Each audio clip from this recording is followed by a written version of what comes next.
Technicians of Spaceship Earth, welcome to Hawkbinge, your ultimate auditory expedition into the enigmatic cosmos that is the Hawkwind discography, one album at a time.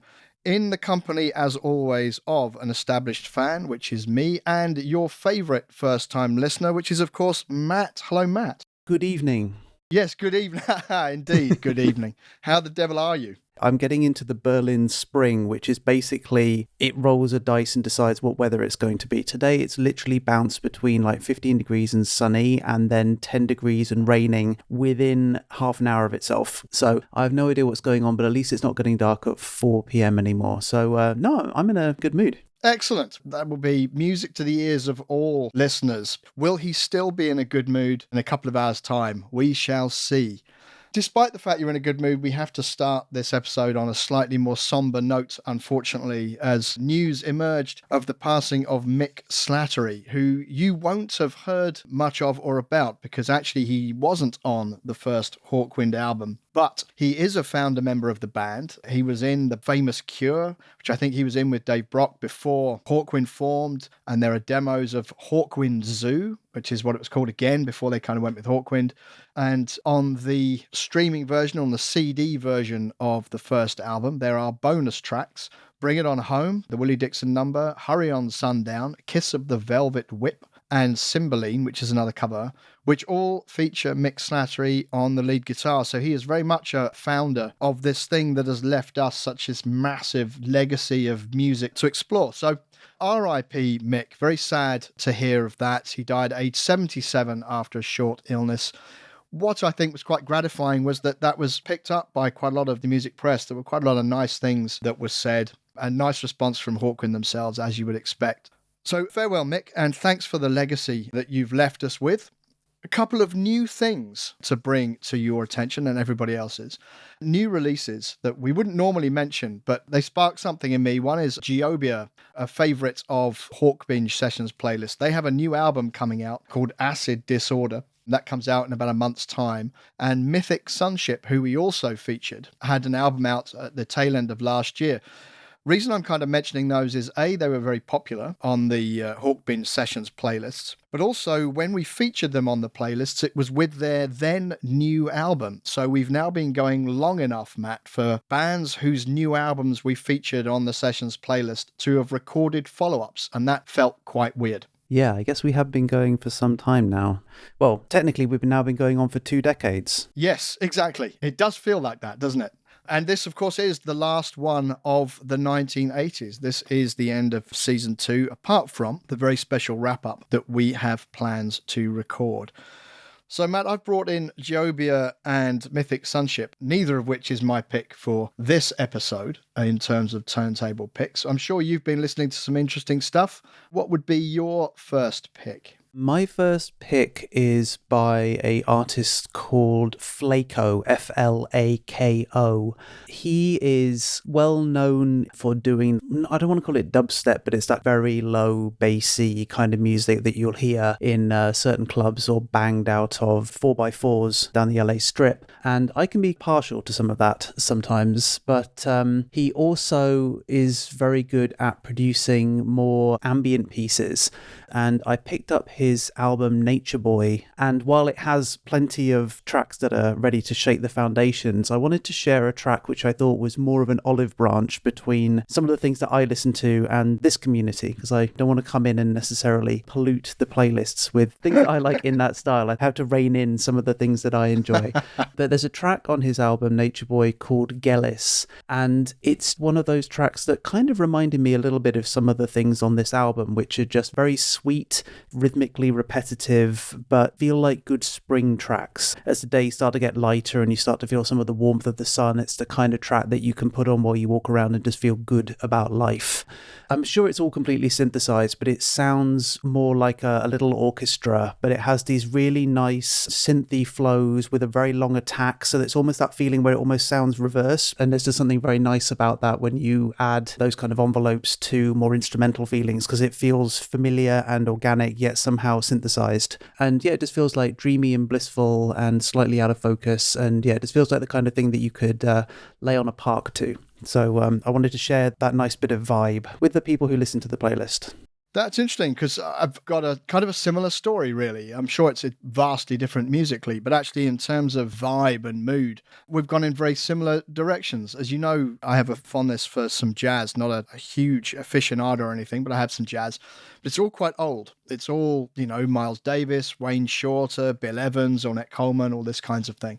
And I wondered about contemporary jazz artists. It's still a thriving scene, but I've no idea where you even start. It's like someone coming up to you and going, I quite like rock music. Who should I listen to?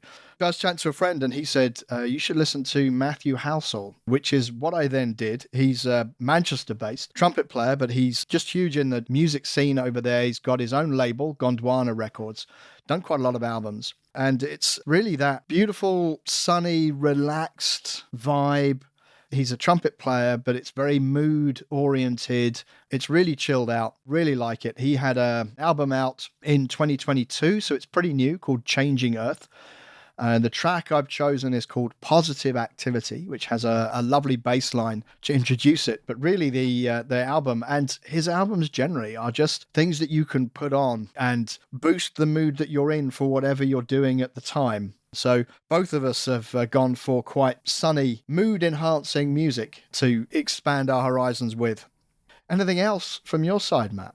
Anyone who listens to this podcast for more than a second will probably have figured out that I'm quite the Gorillaz fan. I think I've definitely mentioned them several times when I've tried to talk about some references and things that I personally enjoy.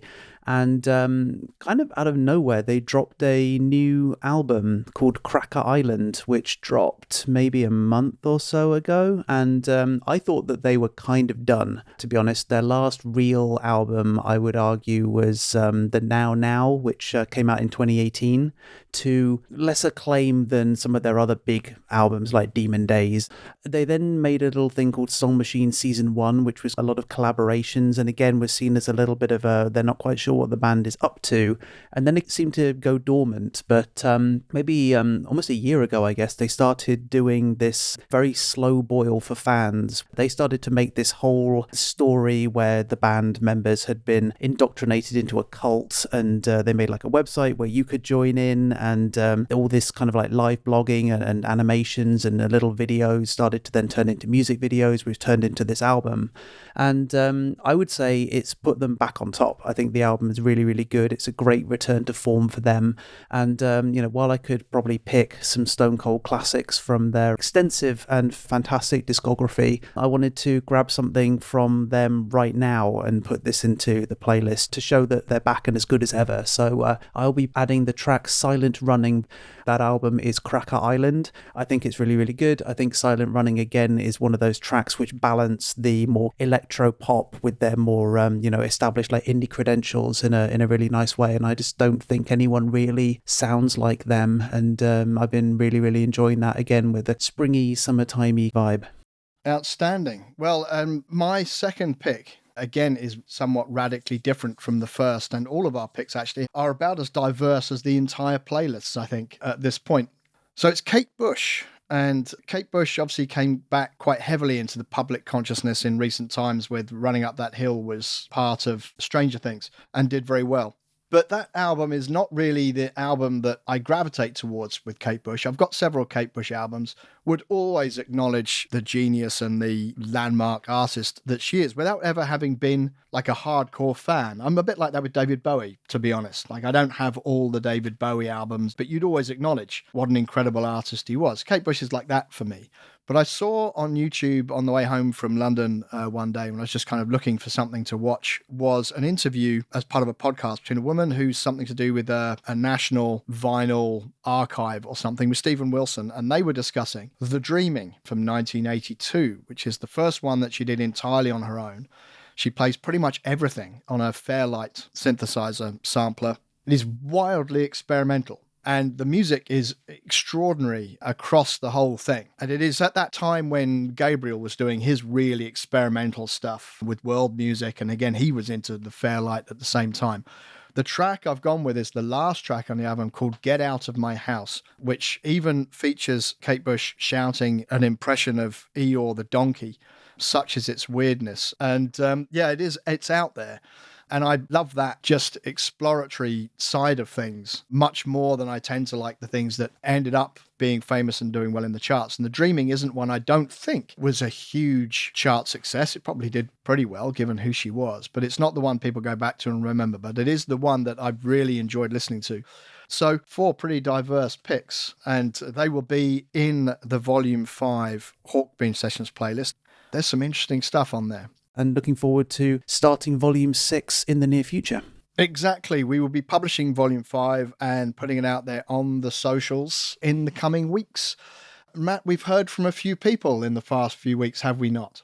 Yeah, we have. Thanks to everyone who listened to the much more chaotic YouTube version of the last podcast. I think it's nice when you can see us talking, you know, there's a little bit more organicness, but hopefully anyone who looks at that and then also listen to the podcast can see why it takes so long to get these out, because I painstakingly go through and try to destroy every but story that goes nowhere or thing which pulls us too far away from the main thread. So you can see that the YouTube version is 2.5 hours long and the podcast was, I think, 120, so there's an hour and 10 of stuff which I decided was not A-class material. But anyone who wants to see the difference between the real thing and the podcast can go and check that out. But some people left some nice words there, which is awesome. Very nice to see some of the regular people dropping in that say that they're keeping up, which is very, very cool. And we had some nice emails from newer listeners, which was really cool, Andy. Mr. Tom Welsh reached out to say, I wanted to drop you an email to say how much I'm enjoying your podcast, which is very nice of you, Tom. Thank you very much. Tom then went on to say, your podcast, and I guess others on the Deep Dive Network, has been very instructive for me in reviving the discipline of playing an album from start to finish again and again, reflecting on what it brings up for me emotionally and musically, and in conjunction with the sleeve art, context of other contemporary albums, etc. I had noticed myself drifting into playlists and randomly sequenced tracks. Hawkbinge has helped me to return to the album as a discrete and self-contained form, which I think is really nice. I think that's a massive win for Tom, and I think it's a great achievement for anyone to really start to reevaluate what it means to put an album together, because I'm certainly still guilty of occasionally just putting on whatever the hell Apple Music's made for me while I'm not really paying attention.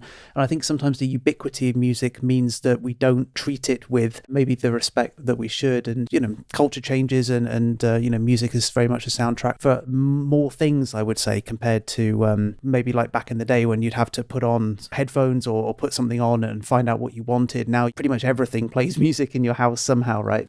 Tom's not the only person who's mentioned that they've really stopped and listened to the album, and to be able to refocus your mind and really get into an hour or so of properly selected music and really get into why it was made and how it was made and why it was selected, and being able to pull all these things out of it, I think is a great experience to have. And I'm glad that we've been able to help retain it in some small way through how we work and how we encourage people to also listen to the podcast with us.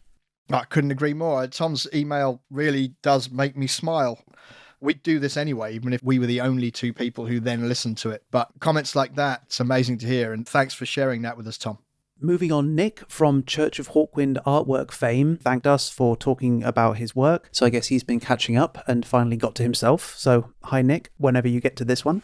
One thing he mentioned in his mail was that at times as a Hawkwind fan, I get Hawkwinded out and have to stop listening to the band for a while. But as soon as I know there's a new episode of Hawkbinge available, then he's back in.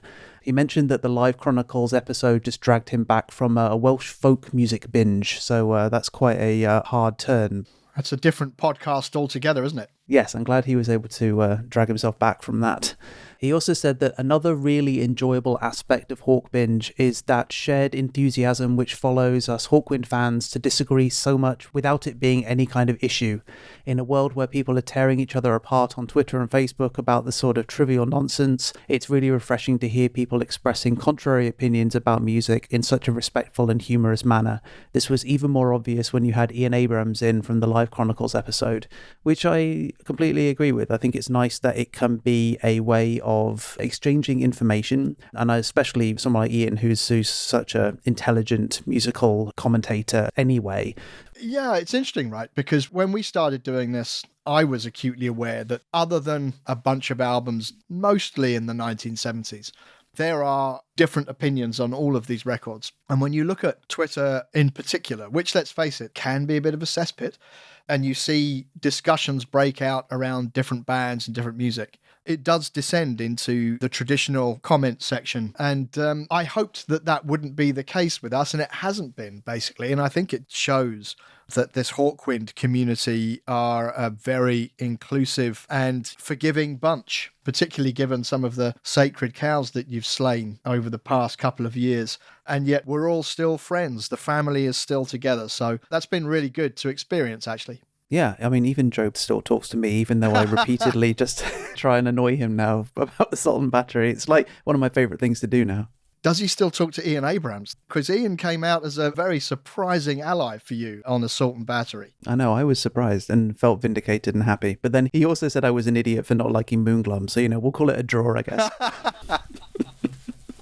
One interesting bit of information we got, Andy, on the email was from Steam Abacus, who emailed us to talk about the removal of the spoken pieces on the last album. He said that the removal of Michael Moorcock's spoken pieces, which were reinstated on the Atom Henge reissue, was because of the deal signed with GWR Records to release the album. Mike had previous with the owner of GWR, owned money, I presume, and refused to allow his sections to be on the album, so they had to be edited out. As I'd been at one of the London shows with Mike guesting, this was another disappointing aspect of this not being quite the flagship live album we were all expecting.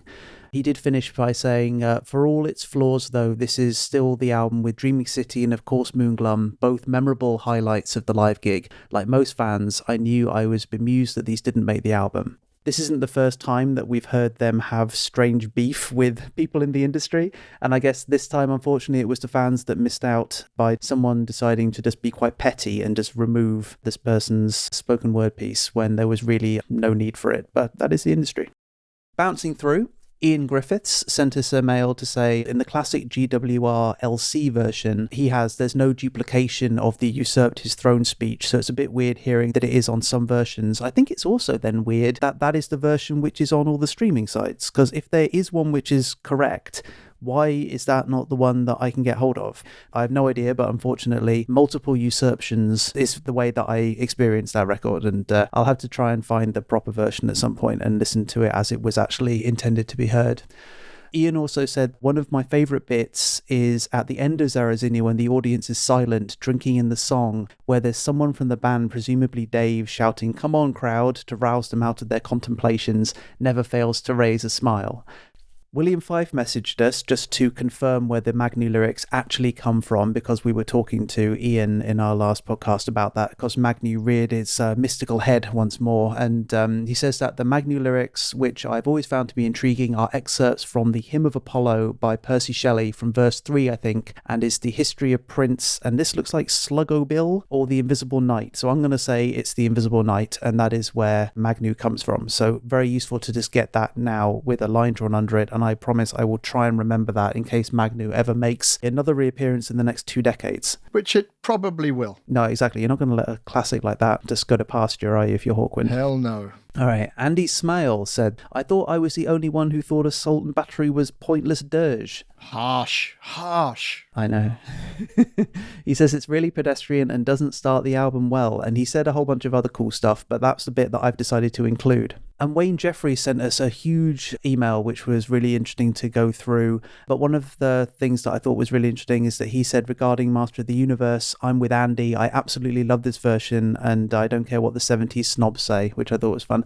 He said, I'm kind of surprised nobody referenced the Space Ritual version for comparison, though, as it's so much heavier than the original and has guitar solo too, albeit by Brock. In fact, despite being a massive Lloyd Langton fan, I'd cite the Space Ritual version as the best ever, but this one would definitely be a close second. He also says, I agree with Andy also regarding Assault and Battery, although it's a very different vibe from the original version, I can appreciate it in its own right as a separate entity. And I think those were 2 of the tracks where we said they'd really been brought up to a speed and intensity to fit in with the current track listings, and they are very different from the originals and yet somehow seem to slot really nicely into this as pumped up versions. And I think that both of those tracks, the originals, I was a bit like, they're fine, but they're lacking something, and it turns out that what I feel like they were lacking was a band to just come in and give them a bit more grit and speed and go crazy with them. So yeah, I'm really glad they did.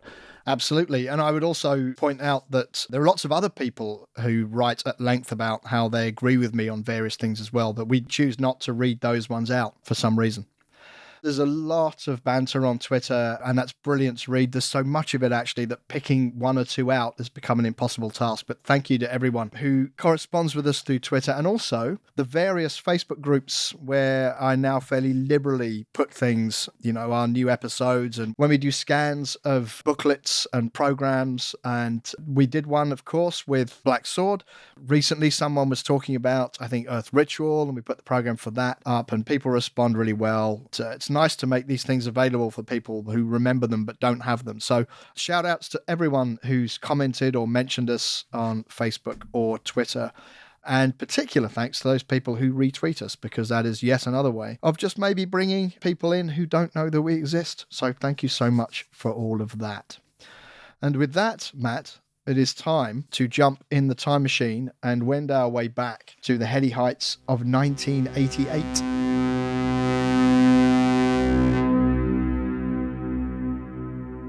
So 1988, Matt, it is 3 years since Chronicle of the Black Sword, but we don't really need to do much in the way of catching up because, of course, we did live Chronicles, and Hawkwind have had a merry old time touring Black Sword in that 3 years. And there isn't the signature massive global event such as Live Aid that fills that void. So let's look at some albums that came out in 1988. And this should do a good job of rooting our consciousness back into the era of the Xenon Codex. Blow Up Your Video by AC/DC comes out in 1988, and I'm pretty sure I saw them on that tour. Megadeth, So Far So Good, So What? The Fall have 2 albums out this year, The Friends Experiment and I Am Curious Orange. So they were going at full speed. Talking Heads, Naked. King's X have their debut album, Out of the Silent Planet, which is a brilliant album. There are a few good debuts this year, including Soundgarden, Ultra Mega OK, comes out this year as well. Iron Maiden, Seventh Son of a Seventh Son, which is one of the ones that I like, and they headlined Donington Monsters of Rock, and I was there. Living Colour, another debut album, Vivid, absolutely brilliant. And Lemmy was something of a fan of Living Colour, if I remember correctly.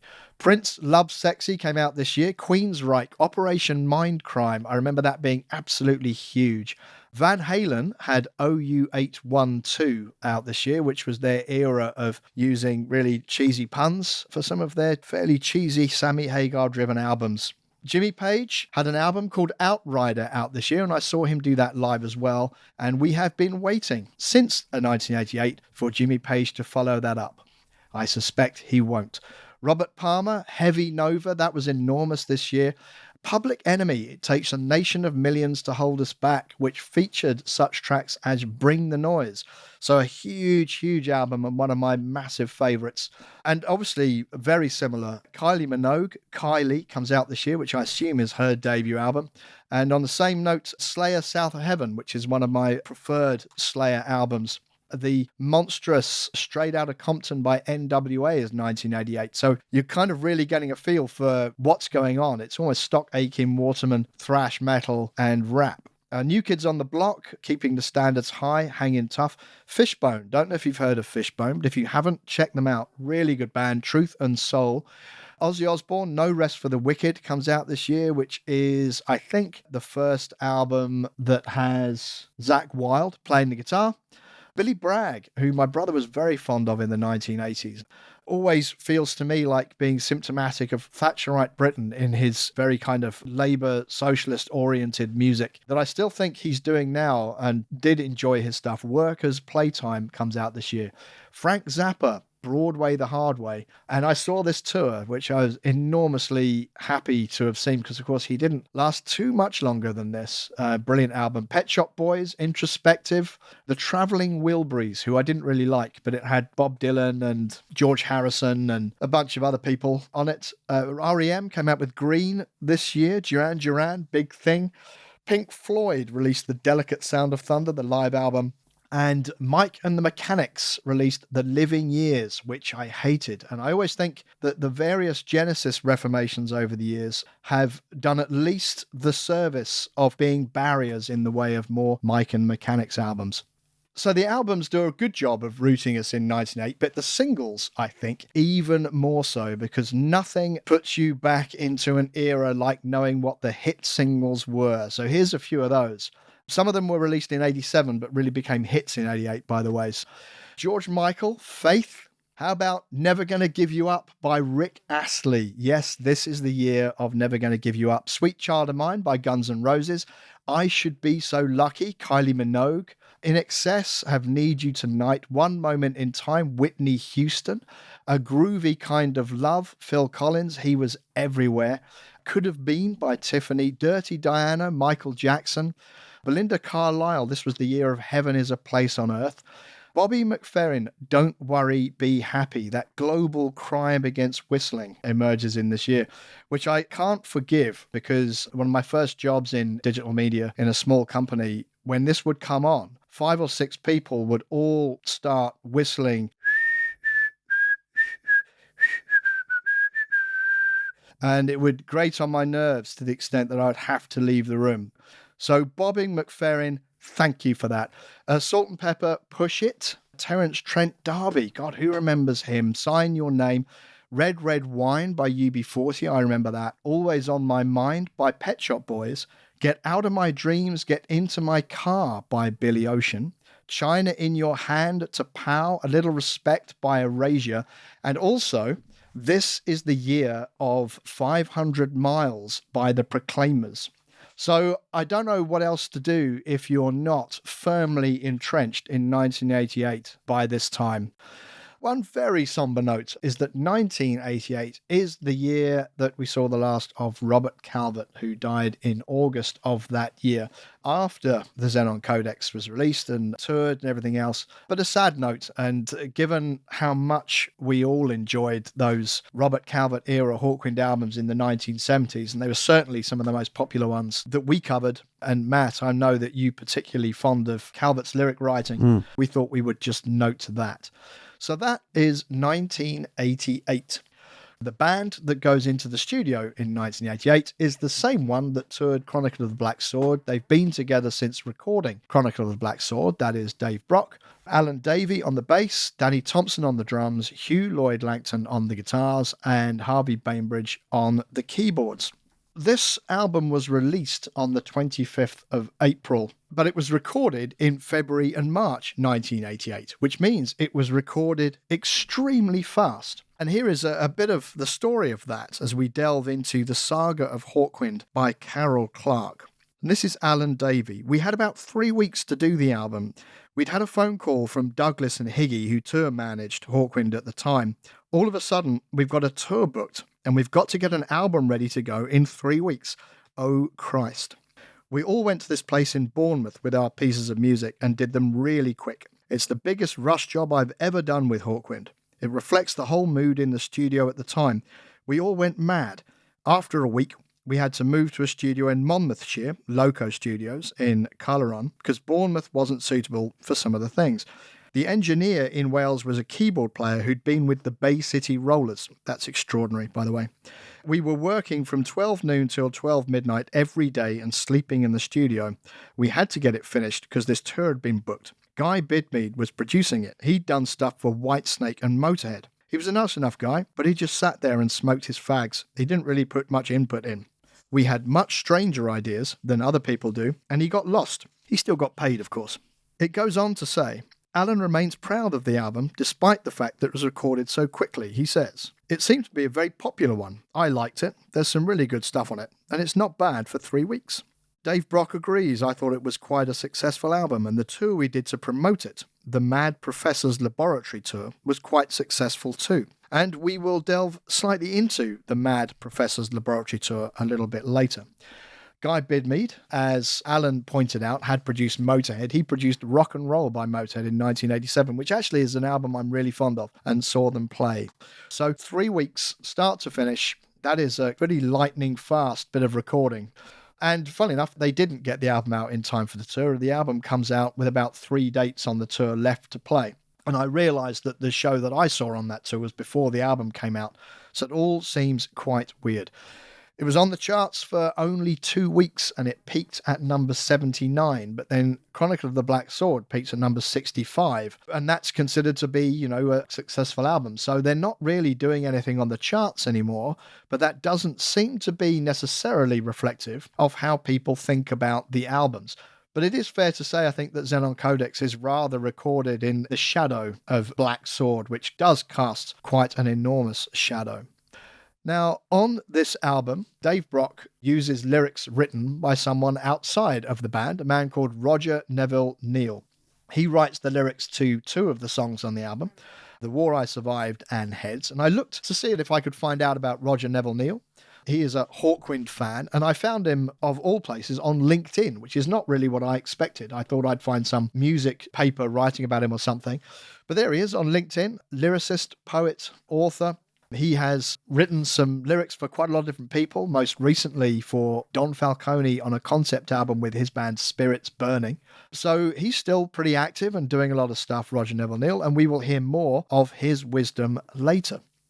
Now, Matt, I don't know if you're wondering about the title of this album, the Xenon Codex. Certainly was. So was I, which is funny because I didn't at the time at all. But this time I remember Xenon, but I'll call it Xenon. When I was at school, xenon was one of the 5 noble gases, as they were called, the inert gases that don't react with anything. The others being helium, argon, krypton, and neon. Xenon definitely has the coolest name of those, given that Krypton was stolen by the creators of Superman. I would argue that neon is probably the most famous, though. Neon is the most famous, but therefore also kind of a bit boring because, everyone's included the term neon lights in lyrics somewhere down the line, including this very album, in fact. So I did a bit more digging and I came across a website called Trip Sitter, in which there is an article titled Tripping on Xenon with this byline. This rare elemental gas produced at the center of merging neutron stars is one of the most powerful yet short-lived psychedelics known. And at that point, it's absolutely no surprise that this is a Hawkwind album title. In fact, how could it be anything other than a Hawkwind album title? Given the fact that they only did this in 3 weeks, the fact it's a short-lived psychedelic is probably more poignant than even maybe they thought. It's quite the most remarkably fitting Hawkwind album title for some considerable time, really. And on that note, Matt, let us dive into the album and the music itself. What is your hot take on the Xenon Codex?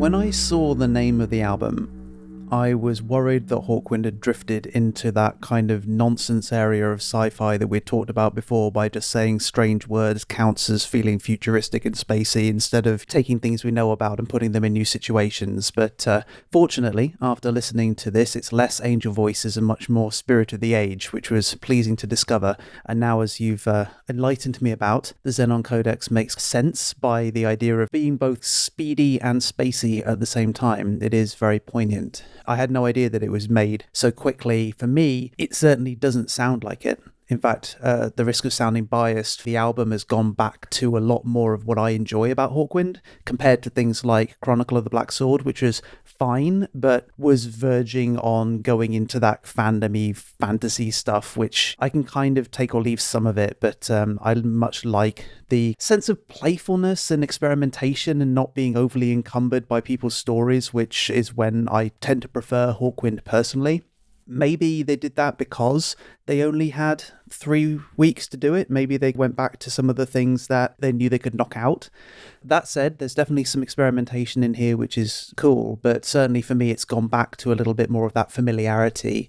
And for me, it felt like this is Hawkwind and the 80s coming to some kind of truce after a decade of some incompatibility, I would say. You know, we had Levitation, which was really nicely done. They had some of that more recording technology, but it was still feeling like it had some of that 70s psychness guitars still remaining and a little bit more jazzy and trippy because of the drums and all that kind of stuff, but they still had some of this guitar which feels much more intrinsically 80s to me. And then I felt like the 80s was starting to take bites out of Hawkwind with every album, but this time I really feel like they've clawed it back and made it their own in that way, which I was hoping that they would. So to end the decade on this album is quite a victory, I would say.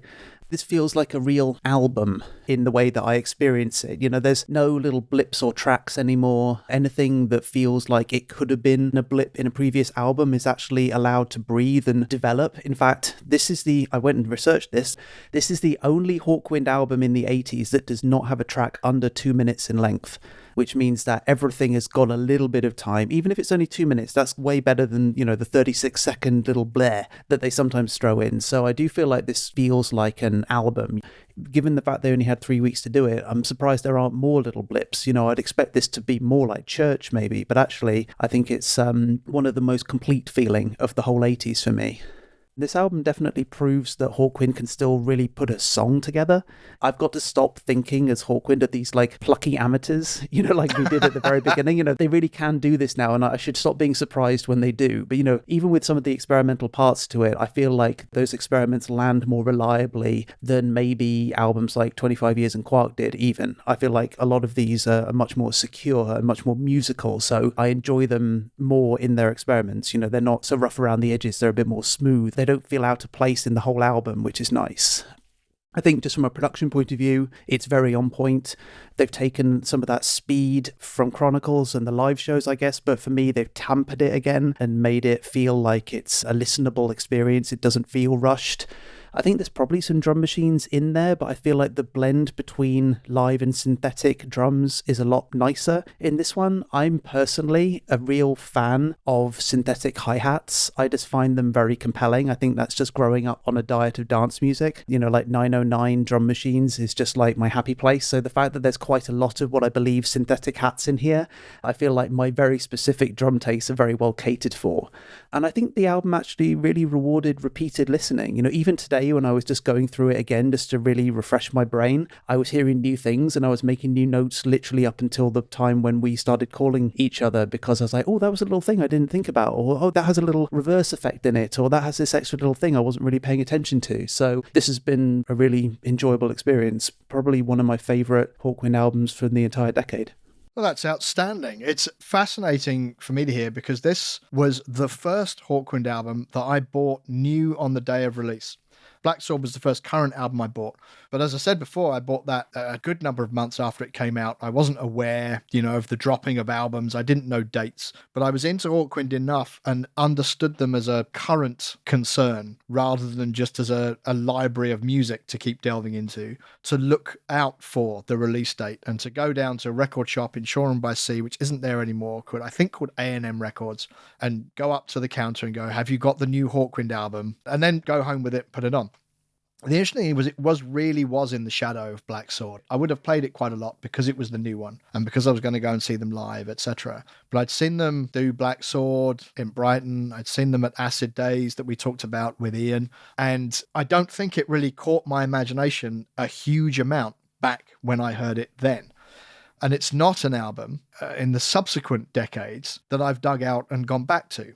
But this is one of those albums, and there have been one or two of them, where I'm much more engaged with it now than I did then. Going back to it, I hear so much more in it now than I did then. And I think that's probably because my own listening has expanded so much in that time. Whereas, reading out the albums from 1988 and recognizing the ones I had or the bands I saw, this doesn't fit into those genres. It's a little bit more exploratory, which I wasn't really doing much in 1988. So yeah, coming back to it has been a really interesting experience, and I found it very, very easy to listen to, which is something I think we'll get into a little bit more when we sum up at the end of the podcast. So let's dive in track for track, and we open with The War I Survived. This is one of the ones with lyrics by Roger Neville Neal. And in Ian Abraham's acclaimed book, Sonic Assassins, by the way, Ian suggested that he'd had a little uplift in sales following our podcast. So it's nice to know, although we are definitely a financially losing organization, we can make a few bob for someone. In that book, which you should all rush out and buy, Ian writes this. For the album opener, Dave Brock selected The War I Survived, a lyric that Roger had based on Kurt Vonnegut's novel Slaughterhouse-5. Roger says, I was thinking back to the days when Calvert would select a book for inspiration. I listened to his music a lot, getting into his words and wit. So, although we know that a few months later we lost Robert Calvert, it's actually nice to know that there's a bit of Robert Calvert inspiration going on here, just even in the selection of the Kurt Vonnegut book as the inspiration for these lyrics. Yeah, for sure. It's great to know that his legacy and techniques live on. The fact he inspired other artists and creators, which, you know, if you are an artist and creator, that is one of the highest honors, isn't it? When someone ever quotes you as an inspiration, that's always amazing. I think because I'd listened to Chronicles so much, I actually didn't get it, and I was a bit nonplussed with it. I listened to this track, and then I didn't listen to the rest of the album because I knew I wasn't ready. So I actually took a couple of days, listened to other stuff to try to cleanse my brain of everything that we had talked about before. I guess probably having the live album and the studio album back to back was so thick. I needed to really clear that mental air. But when I listened to it again, as fresh as I could, I felt like this was Hawkwind in a way reintroducing the things that I like about them. You know, we have this frantic 5 minutes where we kind of learn again what Hawkwind's about. You know, we have sci-fi references with the Slaughterhouse-5 reference. We have war references with the whole War I Survived thing. We have existential human crisis references with the wanting to return to a never-ending war. We have cool bits of the 80s reference with big guitar solos. We have synthy references with cool atmospherics in the bass line. And we have Hawkwind annoying me references with the fade out just as soon as the song sounds like it's going to go into a cool B section. But all of this for me is cool, this is everything we put on the shelf as we worked with this other concept that we were playing with. Now we've taken this off, dusted it off, added some of this hard rock energy that we've still got in our veins, and now we're going to see what our other stuff feels like through this filter. So this to me is a really interesting track, actually, with a lot to unpack at quite a breakneck speed. But I think they do it probably in the right amount of intensity that I can still get it. And if you're going to talk about something like Slaughterhouse-5, which I haven't read in a few years, but I always remember it being a pretty crazy story. So, you know, to decide that you're going to take that on is ambitious, but it's the kind of thing that I can see Hawkwind doing, and they did, so that's great. I like the fact that they open with this ominous clock ticking in this cool stereo effect. It's a great way of coming in cold with an interesting thing to, you know, wake your ears up. I wondered if that was some kind of sonic tag for the idea of time travel, considering they're going back to the war they survived. And I was trying to figure out which war they might be referencing, if they're referencing a real war or whether or not, you know, it's just the concept of a war. But Slaughterhouse-5 is about kind of World War II. And I thought actually when I was listening to this before I read the lyrics, they say the generals cry more, but I thought they said the Germans cry more.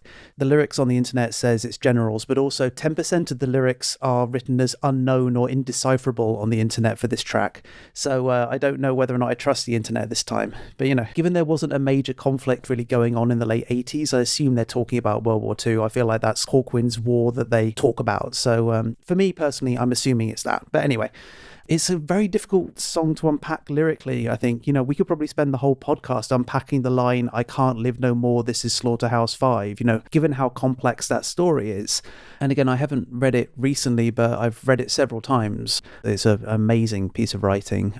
My guess would be that seeing as the main theme of that book is largely about the inevitability of death and the differences between the concept of war on a large scale on your brain versus the much less justifiable inflicting of pain and suffering on a personal one-to-one level, that the song is kind of unpacking the dissonance of being the survivor in an environment designed to kill you, and maybe like the guilt and turmoil that can kind of cause you to go to the point where you feel like by surviving you're somehow doing something wrong.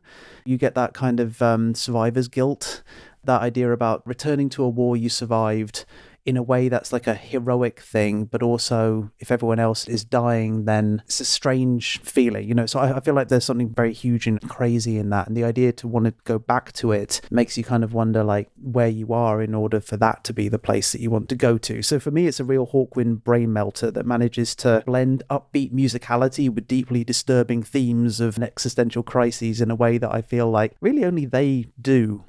I don't really see other people even trying to, but they'll always take a swing at it, sometimes for better or worse, but I think this time for the better. I've definitely said in previous podcasts that I've heard a track that's made me think Hawkwind are back. And after the last few albums, which I've enjoyed parts of, but felt like some pieces have been missing, this opener, I feel like a man who was lost in a desert that's just had his first mouthful of lush oasis water or something. I really do enjoy all the elements of this coming together.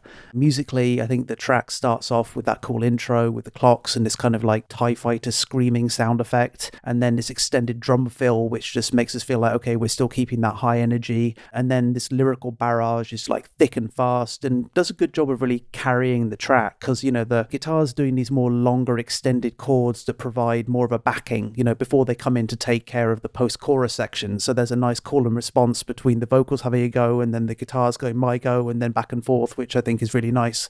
Goes back to that thing I was saying where like Hawkwind can arrange now in a way which I shouldn't be surprised with, but sometimes still when I listen to it I'm like, oh, that's nicely done, guys, good job.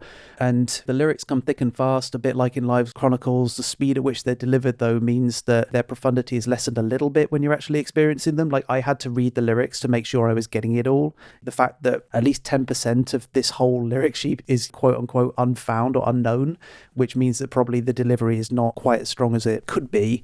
But the repeat listening makes you feel like you get into that. I don't think that's necessarily a criticism, because I'm not against, doing some of the work myself and trying to figure out what they mean. But also at the same time, you have something like High Rise, which is able to do all the heavy lifting itself and allow you to just witness it. It's a creative choice, which I found a little surprising maybe, but I think it works fine. I was just a little surprised given the chewiness of the whole subject matter. It's quite relentless in what it does, and I like the fact it keeps you guessing. It's got all these lyrics which are taking you on this very strange journey. It's always coming back to this theme of the crisis, but also musically we occasionally like drop into halftime towards the middle of the track, which gives us this moment to like pause and bathe in some of these cool sound effects noises, which again feel very Hawkwind, before we're brought back up to speed again. So they're always keeping you guessing, always keeping you on your toes. The two big drum fills in the track also make it feel like Hawkwind are making it clear that they're doubling down on some live drumming over drum machines, which is a move that I applaud for them. I just think it sounds better when they have that. The second big fill they do with the bass hitting this kind of like 1-2-1-2 note thing, almost this kind of marching feel, is also very satisfying. So this is them being able to blend a complex idea with a track which can also throw you around a dance floor. Which brings me to how saddening it is that the track doesn't end, but fades in that way that I always find unsatisfying, especially when we've just had this big fill, which builds to a bit of a lame payoff, which is a shame, because it does sound like it's going to go into this new section. But to quote the great Slaughterhouse 5 book, so it goes. So it goes. That's well said. And yeah, I must admit, coming to this, I really enjoyed The War I Survived. Again, as I say, much more so than I did when I first heard it back in the day.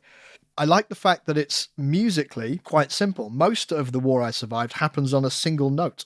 The lyric is just all pounding away, but without changing notes. For me, it's a little bit like rap to a certain degree, where for a long time I didn't really care what the words were, because the sound of the syllables and the consonants hitting the meter just sounds kind of joyful in your head. There isn't a lyric sheet with the album itself on the vinyl. When I did look it up and I came across the big 5 question marks in the middle of a line, I thought how you'd be, if you did this as karaoke, you'd be completely sold down the river, wouldn't you? You'd be on stage. You'd be before you continue. But there are some wonderful lines in there. The line, "A bulletproof Bible can protect your heart. It'll cover your eyes when you're falling apart." You just grin when this comes up. And given how heavy the subject matter of the book is, the song is actually really quite a joyful experience, if you know what I mean, from that point of view. So I really like this. It feels like a real statement of intent. That riff sounds like Hawkwind, basically, in a way that only Hawkwind can. So it was only fairly recently that I really looked into the lyrics. I knew that it was Slaughterhouse 5. That bit you can really take from the lyrics. But it wasn't a book I'm anywhere near as familiar with as you are, although I know a fair bit about it. It's not one that I've read in a very, very long time. But yeah, a really excellent start to the album. And good job, Roger, picking that as the subject matter for the track. It takes us into quite the mood shift with Wastelands of Sleep. And it's worth pointing out here that another album I bought at the time was the Dave Brock solo album, or at least I think it's solo album. It might be a few guests on it, but Dave Brock and the Agents of Chaos, which I really like. When we get to the end of the studio album run somewhere in the 2050s and we look at a few solo albums, it's probably the first one that I'll throw at Matt's listen to, because several of these songs are on that album, which means that there will come a time when you are listening to some of these Xenon Codex tracks again, and this is one of them. And despite what Alan said about Guy Bidmead not doing an awful lot, I quite like the production on this one, Matt. I agree. I think it's nice. The one thing that annoys me about it, which again is not its fault as such and probably more just the mastering or again the arrangement overall, is the fact that I'd hoped that after Choose Your Masks, Hawkwind would have fixed that flow-breaking pause between tracks, but there's a full 9 seconds between The War I Survived having completely faded out and The Wastelands Asleep starting up. And I know that I'm from an always-on energy drink guzzling, social media addicted, attention deficit generation, but even so, that's an eternity after all the adrenaline the first track has pumped into you. So I always find this track is slightly coming in a kind of a tense way, because you're waiting for something to happen and then it sloshes in this smooth way, which after you've just had that previous track and then a gap you're not ready for. So it always feels like a bit of a bump, but at the same time, when you're just listening to it with a forgiving spirit, it feels for me like I'm sinking into a nice bath of Hawkwind familiarity. A little bit like the first track was like, this is us with our sci-fi and our war and our craziness and bombast and Hawkwindness. This is the other version that Hawkwind are really good at. Sonically, it's highly reminiscent of Lord of Light again, but kind of the ambient version. I think, again, that might just be the way that the lyrics are delivered. We know that they've revisited Lord of Light before, but there's something in this to me which it always just comes to my head. So I have that somehow in it. But it also has recordings of birds in it, which we know is a Hawkwind staple now for atmospherics, which is always fun, and I like to hear those again. It's got those long wailing guitar tones, which I think, I think a correspondent a while ago mentioned that was done with an EBow, like they did on Levitation, so that's cool that that's come back again.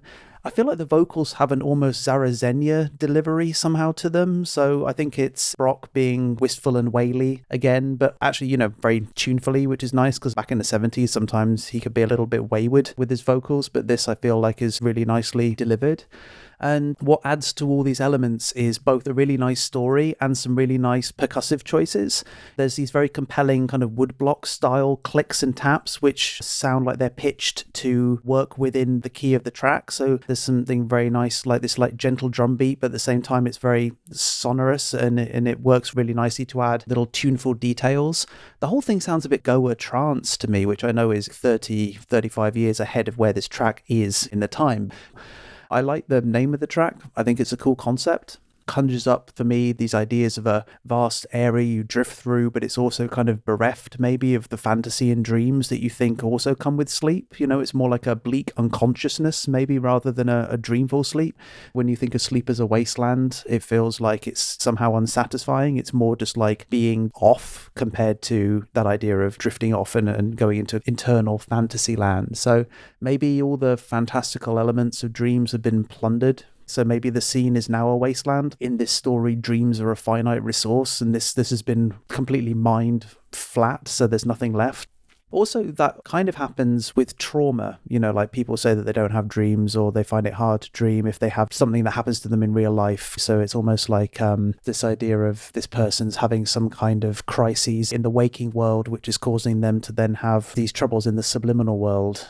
I like the line, but you can always return tomorrow, because, it's true. Sleep is this inescapable eventuality that we almost go to, but I think most people look forward to it. But if you're going back to a recurring wasteland, something which is normally seen as a nice thing is suddenly flipped on its head to be something that you're dreading. They suggest that sleep is a way to escape from sorrow, but at the same time, if it's a wasteland, are you escaping in a nice way, or is it more like it's just another place you go? So I like this idea that sadness from the waking life is somehow subconsciously tarnishing this landscape of this character's sleep world, and it has this kind of terrible duality to it. Rather than like a positive loop, it's actually this negative spiral that ends only in sadness. And I feel like the tone of the track gives you that impression as well, whilst also being quite dreamy and compelling and also kind of soothing. So there's this dissonance in the same way that we had on the first track, track where we're talking about wars and survival and craziness and generals and ceaseless violence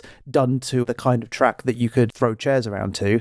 This track is much more wistful and that more kind of contemplative style of Hawkwind track, but the vocals are actually saying, I'm having a really bad time. So these are both weird takes on what you would normally expect Hawkwind to do. So I like that they're still playing with their staples in fun ways. And as a listener who is more comfortable with this kind of stuff, I like that it still feels different, that they're still exploring it in weird ways. But these back-to-back tracks are interesting in both their familiarity, but also their dissonance. We're very much on the same page, I think. I really like the mood change here, and it reminds me of 1-2 punches on previous Hawkwind albums. We may have talked about that with Quark, Strains and Charm. Now, those tracks, I think, were actually thematically very linked. But again, you can take Wastelands of Sleep as a coda, if you like. I don't think they're written or intended to be that way. But they feel like these two tracks go really, really well together, basically because of the contrast. And I like that journey that you go on out of, as you say, the madness of the war I survived. When I'm listening to this and I'm walking around, I find that it goes by very quickly because I'm in my own little world and then suddenly it's gone. So yeah, really nice piece. I do like this sound, the Hawkwind musical universe that they get into when they start doing these kinds of tracks. We mentioned the use of the word neon in song titles, and we get to Neon Skyline, which actually kind of contains in the Neon Skyline sandwich Lost Chronicles, which is the instrumental, but we'll just deal with the first bit of Neon Skyline. Yeah, this is a difficult one, isn't it? Because after two perfectly fine tracks, we then get caught up in Hawkwind's weird way of arranging things, which is odd and has struck again. It's weird because it's the shortest track on the album and yet one which I've developed one of the strangest relationships with because it's in equal parts totally brainless and oddly compelling. I can't think of the last time Hawkwind did such a really basic 4-chord song. I'm thinking possibly it goes back to Assault and Battery, even. In fact, I played Assault and Battery after listening to this, and if it's not the same 4 chords, it's really similar. It's the most classic, almost Pachelbel's canon of da, da, da, da. And cool, but every band has done something like that, and normally it doesn't make the album because it's so predictable. When I first heard this, I was really surprised. Because you said they had 3 weeks to do it, maybe they were like, oh God, let's just break out the 4-chord song because we need one. But this is short, and the next track is so complex and well done that I don't think that's the case. So I don't quite know what they're trying to do here. This trips me up as well because the slight pitch bend at the start of this track, there's a kind of whoop, which sounds like, when you put your pin on the record and then you press play rather than put your pin on a record which is already going. There's this little pitch bend which makes it sound like it's starting up in a kind of vinyl-y way, which for me always signals to me that this is the start of the album. It feels like the kind of thing that you do at the beginning. So I feel like we've had 2 tracks, then there's a break, then the album starts again, which doesn't help my brain anyway. And I found it very difficult to get over that for some reason. That may well just be my problem. It goes into then more of an atmospheric thing in the same way that the first track does. So again, it feels like you're building to something in a first track kind of way with these little pitchy atmospherics, which give me this feeling that we're in the engine room of an alien ship or something. I think they're quite nice. And then the drums assert themselves and like, okay, cool, this is going to be a song. And then we just ball our way into the full song really quickly. And then you just hit these 4 chords and you're like, oh, okay, well, that's a little bit pedestrian for Hawkwind, especially considering that they've just done 2 tracks which feel very them. And just as you're getting lulled to sleep by this predictable chord structure, I guess the chorus slams in, drums blazing. You got these huge kick snare fills. You got this flattened vocals all shouting together. So there's this kind of unison feeling to it. You got this slowly spiraling synthy shimmer, which adds to the intensity. And then it's all over and slides back into the 4 chord structure. And I'm left thinking, what the hell was that? Can I have a bit more of that? That sounded fun. Like it's a bit like what they did in the first track where they suddenly go into halftime, but this time they go into mega intense time. So I always feel like I'm kind of back-footed by this whole thing. And then you don't even have much time to think about it before it happens again. It's almost like it's okay, chords. I wonder what that was. Oh no, here we go. Bang, bang, bang. We're going again. It's crazy. This song is like Have you ever been like in the sea and you get hit by a big wave you didn't see coming?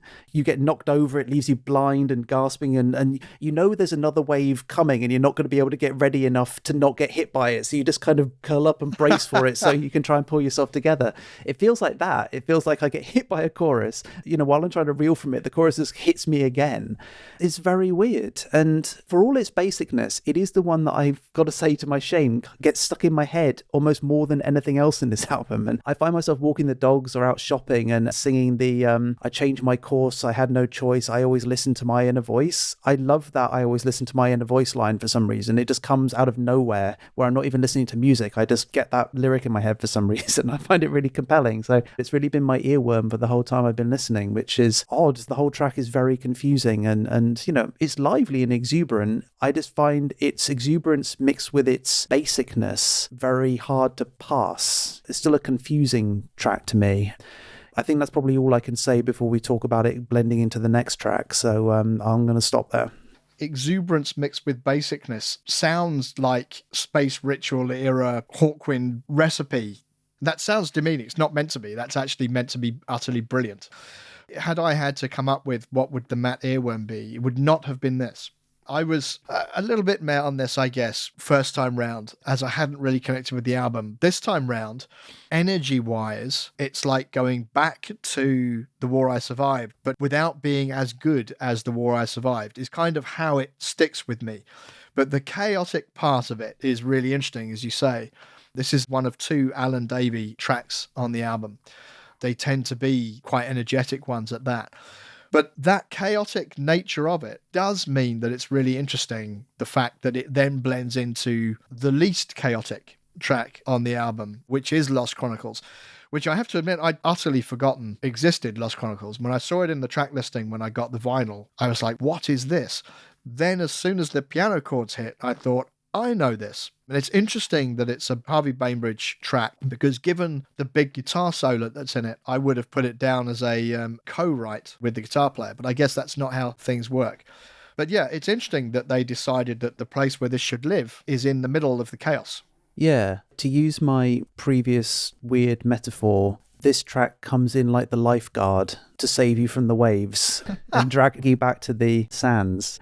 This track for me is quite wonderful. It's rich, it's layered.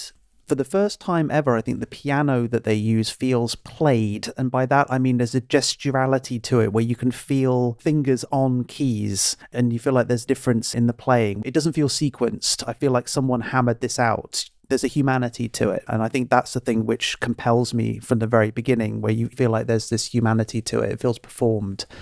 It's also kind of campy somehow in the way it's done. I think, again, that's sort of the 80s-ness, but for me, it kind of adds to it. And that's the foundation for this to come in. It's like, I'm a cool piano, which is going to come in not only with big chords, but also wandering around all of the keys to tell this little story. And then it just comes in confidently. It brings all these atmospherics in for texture. There's this squiggly synth and loop synth and high synth, which do this good job of making space between the previous track and what we're about to hear, which is nice. While there is a transition, it does feel like, all right, everyone calm down for a second. I'm going to do this other thing now. So it doesn't come in out of nowhere. It is made space for, which is nice. It's probably one of the nicest bits of piano that Hawkwind have committed to tape so far, in my opinion. And I also like the fact that its confidence drags you along with it. A little bit like Golden Void, when that comes in, it hits that really shrieking note and comes all the way down and then brings you into that track. I feel like this has a similar kind of thing where it just comes in really confidently. And you just feel like, oh, cool, I wonder what this is going to do. And it just does this amazing kind of circuit. And every time it finishes its loop, it just picks up another thing for the ride. Like on the first go round, there's some nice little cymbal washes and swooshing to add to this atmospherics. On the second go round, it adds this string-like synth to add this chorus effect. And then on the third go round, it drops this really simple beat, but it just works fantastically. And again, maybe it's my dance music sensibilities, but it feels like a big dance music breakdown. So when that beat drops in, I was so satisfied because I was just waiting for it. And when it did, it felt great. And then there's one more go round when it brings in these little hats and they just tick, tick, tick their way through it. And I was just in absolute heaven. I thought that was so beautiful. I love these little hats ticking through. I love this performance. I love the fact that we're layering and layering, and then everything we've been listening to suddenly takes a slight step back and allows this guitar to come in, which is just dripping with attitude. It's not doing too much, but it's adding again this interplay between what we've been hearing and enjoying and it being able to come back and form more of a bed for the guitar to come in. I never thought I'd enjoy myself with something which still sounds pretty 80s to me, so I thought that Hawkwind had achieved the impossible. And then it all goes weird. Not for the first time have Hawkwind achieved an instrumental which I really like, which they then managed to spoil at the end. But this time they do it in a very different way, not by just putting in a random horrible chord and slam at the end, but they decide to tune back into the previous track. The guitar solo comes to this very satisfying end. The synthy piano comes back to finish off its sequence. It hangs on this note, and I was thinking, oh, what a brilliant way of finishing. Just like, just leave us wanting more. And then they're like, nope, we're going to have this weird sound like someone cocking a shotgun, and the previous track is going to barrel back in out of nowhere. And Hawkwind have made another decision which completely bewilders me. I just don't see the need to return to the previous track, because it means that I can't enjoy the bit I like without dragging around this annoying, banal conjoined twin that it's got attached to it. To use another really random analogy, I feel like there's this really tasty, juicy hamburger patty that for some reason has been served between two slices of stale bread, and I have to decide whether or not I'm going to eat it or if I'm just going to let it go, but either way is unsatisfying, so I'll chalk this up to another Hawkwind experience that I can't fully enjoy. After the Shaygate debacle, which I have not forgotten about, this feels like a habit that I'm really hoping Hawkwind will break soon, or them and I are going to have a falling out, because I don't like the fact that they pull me in with such good music and then find a way to resolve it in a way which I find really unsatisfying. It's a puzzle. Like, first time I listened to this album, I don't think I was looking at the track listings, so I thought this was just one long track. And I thought, okay, that's what they've done. There's an ABA section for some reason. But the fact it's over 2 tracks is somehow more annoying, because it means that they've done it on purpose. And then it also fades out, just like all the other tracks have been fading out. So you just feel like it came in, it faded out, it did nothing apart from mean I can't put it satisfactorily into any of my playlists, and then it's gone. It's weird, isn't it? I kind of think if you want to do the reprise of the previous track, there is an absence of these little 30-second tracks on this album. If you were going to have one, do that with it, so that Lost Chronicles can live on its own as its own distinct piece, which it should, because if you do want to listen to this, you've got to accept the fact that it then runs back into Neon Skyline at the end, which I also tend to think that's not necessary. I'm quite happy that Neon Skyline has done its thing by the time that Lost Chronicles starts. If there was like a minute of Neon Skyline and then Lost Chronicles, I'd be thinking, well, Neon Skyline should have been longer, and then it would come in the end, and I would go, okay, you split it in half. But actually, I've had my Neon Skyline fill when Neon Skyline finishes. So I would prefer it didn't come back in. I think in the context of the running order, where we go next, it kind of needs to, because I don't think Lost Chronicles should go straight into Tides. One wonders whether they did it for that reason. Otherwise, I think you'd be looking to reorder this album quite significantly. How were people consuming music? Was it still vinyl and tape? Were there CDs in 88? It was vinyl and tape, I think. I think CDs were kind of 90s. Yeah. If you have to listen to it pretty much in its entirety anyway, and you can't skip between tracks, then... Doesn't really matter. No, exactly. You might as well consider it being one track. It's just odd that it is actually technically 2 tracks, and one of the tracks just has the other track bolted onto it. Why they couldn't have just clipped it and made it 3 tracks? Yes, exactly. I guess they didn't have the foresight that we'd be able to pick tracks out specifically and build playlists and do all these other things.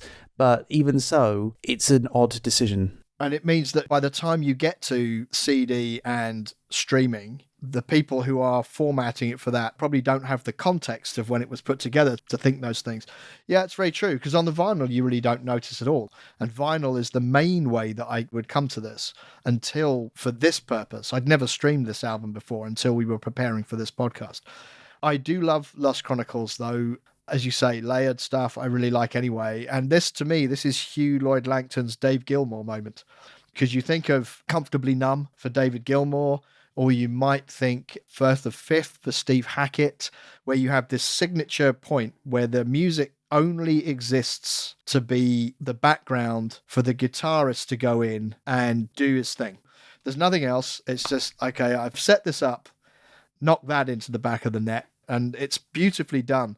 Because again, as with all of my favorite guitar solos, in fact, probably with all guitar solos that I like, it's not a million miles an hour showing how fast you are on the fretboard and tapping and dive bombs and everything else, which I find criminally boring. It's like the Guitar Olympics, as I prefer guitar as an art form rather than as a sport. And Hugh plays it as an art form. And this is Hugh's last Hawkwind album. And I think it's a great testament to him for that reason. Completely agree. I think in a way, while I'll be sad to hear him go, I would be interested to see what they would do next, just because he is all over this album. Yeah. And there isn't really a track which doesn't have that guitar in it. And while I like it, if there was another album straight after which was like that again, I wonder if it would start to get a little bit predictable. So while I love this, I'm not too sad that he goes and does something else. He defines the 1980s Hawkwind for me, which is something we will get into in our 1980s wrap-up podcast when we get that far. We do have the singular Hugh Lloyd Langton penned track on the album, which is the instrumental Tides for side 1. Which is another return to Hawkwind familiarity for me, but this time it's the cool guitar that I thought we'd kind of lost to the 70s, but here it is in all its plucky goodness. I'm surprised it's not Dave playing it, because I feel like that was Dave's signature way of playing. But, I think this is really nicely arranged. I think all the pieces layer on top of each other without getting in each other's way, which is quite hard to do. For me, it feels like, those huge flocks of birds that all move like one giant mass? For me, it feels, listening to this, I almost see that in my head, that it's moving around, but none of it's getting in each other's way, which is fantastic.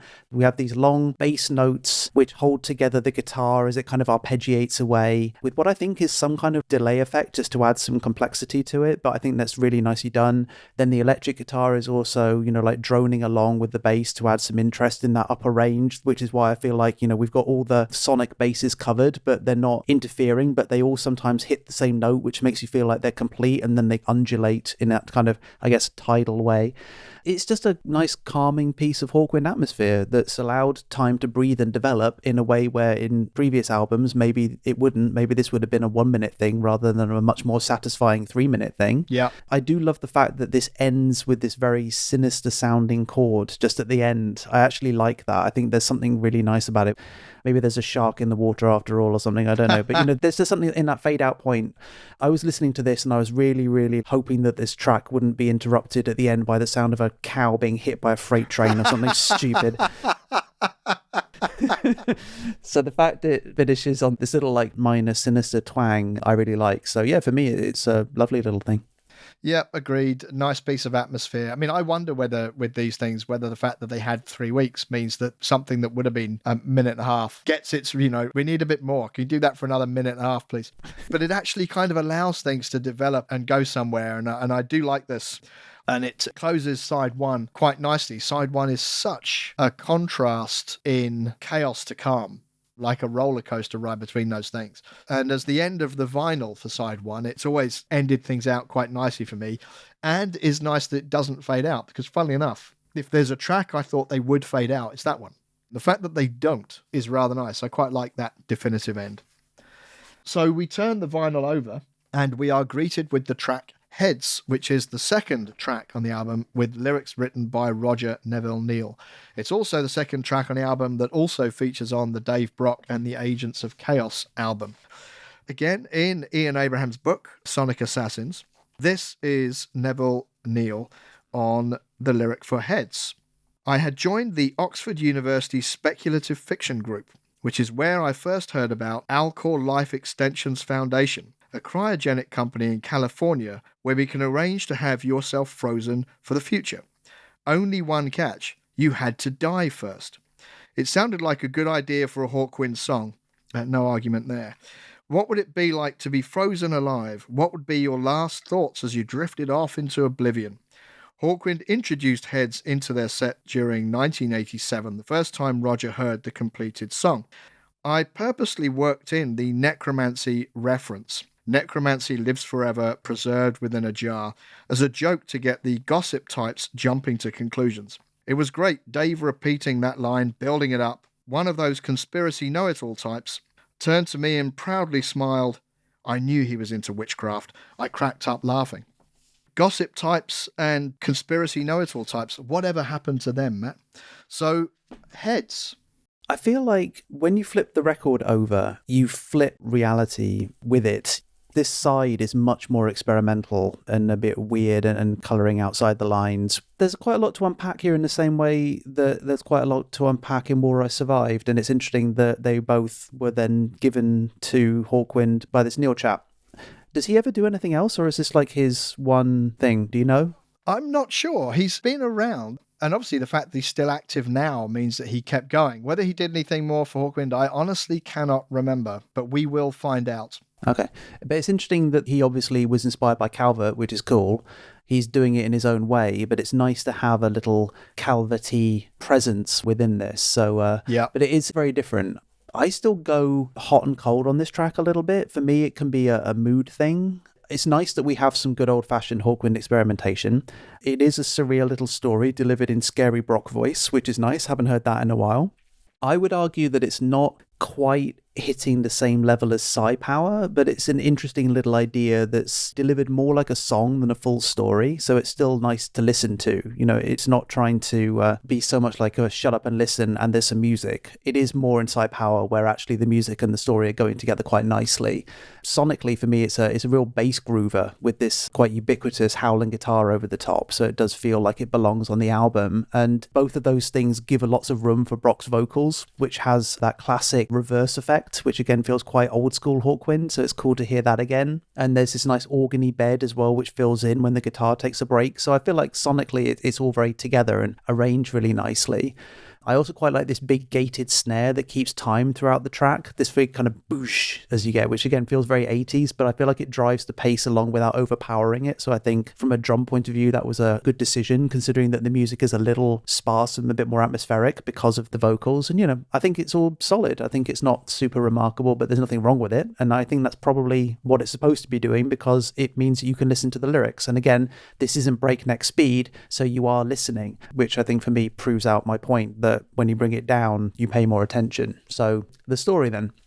Given the fact the song is called Heads, and we have this idea of necromancy being pickled and being preserved within a jar, it feels like we're dealing with that fairly classic idea of heads in jars that are still alive or unable to communicate somehow, even if they're in a state of being frozen. It's kind of Futurama. Exactly. I wrote that down. It's funny how a whole generation's go-to reference for this will be Futurama. And I was trying to figure out whether or not that's less sinister or more sinister than what Hawkwind are talking about. It's probably about the same. You know, overall, I think it's okay. There are a few really nice lines and a few lines that don't do much for me. So I'm going to call this a solid B- as Hawkwind stories go, and I will justify that. There are a few things that make this slightly hard for me to enjoy. One of them is the sudden blast of computer thinking sound that they throw in when Brock says science, which for me feels pretty dated by 1988, given the fact that the Macintosh 2 is out by this point. So, you know, we're not dealing with Buck Rogers anymore. You know, we're actually dealing with some fairly sophisticated home computing. So that is not needed. Also, that lyric, necromancy lives forever, preserved within a jar, kind of bugs me. Because to me, necromancy is the practice of communicating with or controlling the dead, and is not the name of the thing which is dead. That's normally like a zombie or something. So saying necromancy lives forever for me is like saying painting lives forever or shouting lives forever. It's a practice or an action, and those things don't live for me. I probably wouldn't care so much, but the fact it's repeated over and over, I feel like this error is being rubbed in my face somewhat. It's like someone singing 2 + 2 = 5 over and over, to the point where I'm like, I would have let this go, but the fact you're still going on about it is really kind of annoying. Am I being petty? Maybe a little, but because of the mood that the end of Lost Chronicles puts me in, I feel a little less charitable towards it most of the time. So yeah, maybe I am being petty, and probably most people can get over. And, you know, I'm expecting emails, but I want to say it. The line is not quite as clever as it thinks it is. I don't hate it. I found it interesting enough to engage with it. I get that this is a necromantic power, and it's applied to a head, meaning it lives forever and it's preserved within a jar due to science and has crossed a few ethics barriers, but I guess you can still call it science, you know, but it's not saying that, and I'm having to do that translation, which is why, even though I know what that line is doing, the fact it's not doing it and is repeatedly not doing it, it kind of bugs me. But to be nice to the track, I think it is delivered well. I think Brock sings it nicely. I think the idea is interesting. There is something about the repetition in general that I enjoy. It's just annoying that that's the line that was repeated. Do you know what I mean? No, totally. Lyrically, it is the kind of junior partner to The War I Survived, I think, as the album goes. It is a lovely concept. I love what the song is about. In terms of Roger going, this is what I'm going to write a song about, that is definitely someone finding very apt material for a Hawkwind track. Mm-hmm. And it's interesting also in that Calverty thing, is that when we were listening to the Calvert era Hawkwind albums, the lyrics are not really written quite so much as song lyrics. So the music is just a bedding for the words to sit on top of, rather than thinking in terms of hooks and choruses and rhymes and things, if you see what I mean. And the same is true of the two tracks here, where Roger's written the lyrics and then music has been created to back the lyrics, but very effectively. That's not in any way intended to be negative, just an observation. And I didn't think about that at all until we were preparing for this, because until that point, I hadn't looked into who wrote them, what they were about, or anything like that. I came to this having not heard the album or looked into the album for a very long time. But it is interesting to look at it in those ways. But yeah, it's a nice intro to side 2. It's probably not one for me that would stand out. If I was doing the picks, it probably wouldn't pick Heads, but that's not because Heads is bad. It does a perfectly good job, and I actually don't think there is really a bad track on the Xenon Codex. But that takes us into the depths of side 2, where we hit the mutation zone. Yeah, which is a fun, janky, quirky little thing. The first time I heard it, I was unsure, but have actually come to quite enjoy its charms, actually. I think almost everything about this track is different and weird, so I'm into it. Given the fact that we haven't had one of these in a while, it's nice to see that Hawkwind is still playing with stuff. I like the fact that in a way, everything in this is mutated in itself. The drums sound like someone in large boots stomping on sheets of plywood instead of drums. The synth is all chopped up into tiny little glitchy particles which add this jittery energy to this otherwise quite languid pace. So, that's playing off each other interestingly. The lyrics are delivered in a very filtered way. It's all distorted treble, so it's almost being shouted through a bullhorn in another room, which you can't quite hear, which is interesting. It's also, I think, the first time that Hawkwind has sworn in a track. I don't know if that's true or not. I think they've cursed in a way. There might have been a damn or hell or something, but certainly that was surprising. So I feel like there's lots of things in here which knock you out of what you think Hawkwind can be capable of, but I kind of, I don't mind that. I think it's them playing with their own expectations, which is cool. So everything's mutating. There's a nice connection then between the story and the music altogether. I feel like there's a strange callback to tracks like Damnation Alley in the content of this. We've got themes of nuclear destruction, survivors that don't sound like they'll be surviving for very long, general existential dread. It feels very classic again, so it seems familiar, so it's quite welcome. I like the line, "Your body is not your own." It's got a nice reference to the idea that mutations can occur that we have to deal with, the idea that we are biological shells for our brains, and sometimes things happen to us and it's beyond our control and we just have to learn to live with it. RoboCop came out in 1987, and for some reason I get that feeling that everyone looks like that guy who falls into the toxic waste and then, comes out all melted before he explodes when he gets hit by a car. I get that in my brain when I think about this track. But also the way the vocals are delivered makes it sound like it could be American. Could be bombed out America, it could be a planet where this has happened, but it has that feeling that we're exploring again and being told a story of the people who are there where we've ended up. So overall I think it's a fun bit of Hawkwind weirdness, and like the track before, it shows that Hawkwind can still have a twisted sense of humour when they feel like they want to, and I'm glad that still persists, because it hasn't been allowed to breathe for a while. So for Hawkwind to have permission to run around and be weird throughout pretty much the whole of side 2, I think this is a fun little track and is welcome. Absolutely. And I do like this. It reminds me of Sonic Attack, but the Sonic Attack from the Sonic Attack album. Partly that might be simply because it is Harvey Bainbridge's voice and the subject matter. It just reminded me of that kind of position of something which is very experimental, lots of electronics going on, blippy noises and things. And I really like that. So yeah, again, as a different tone for the album, Yeah, really nice. And one of the tracks that I did remember coming back to the album was that this was on there.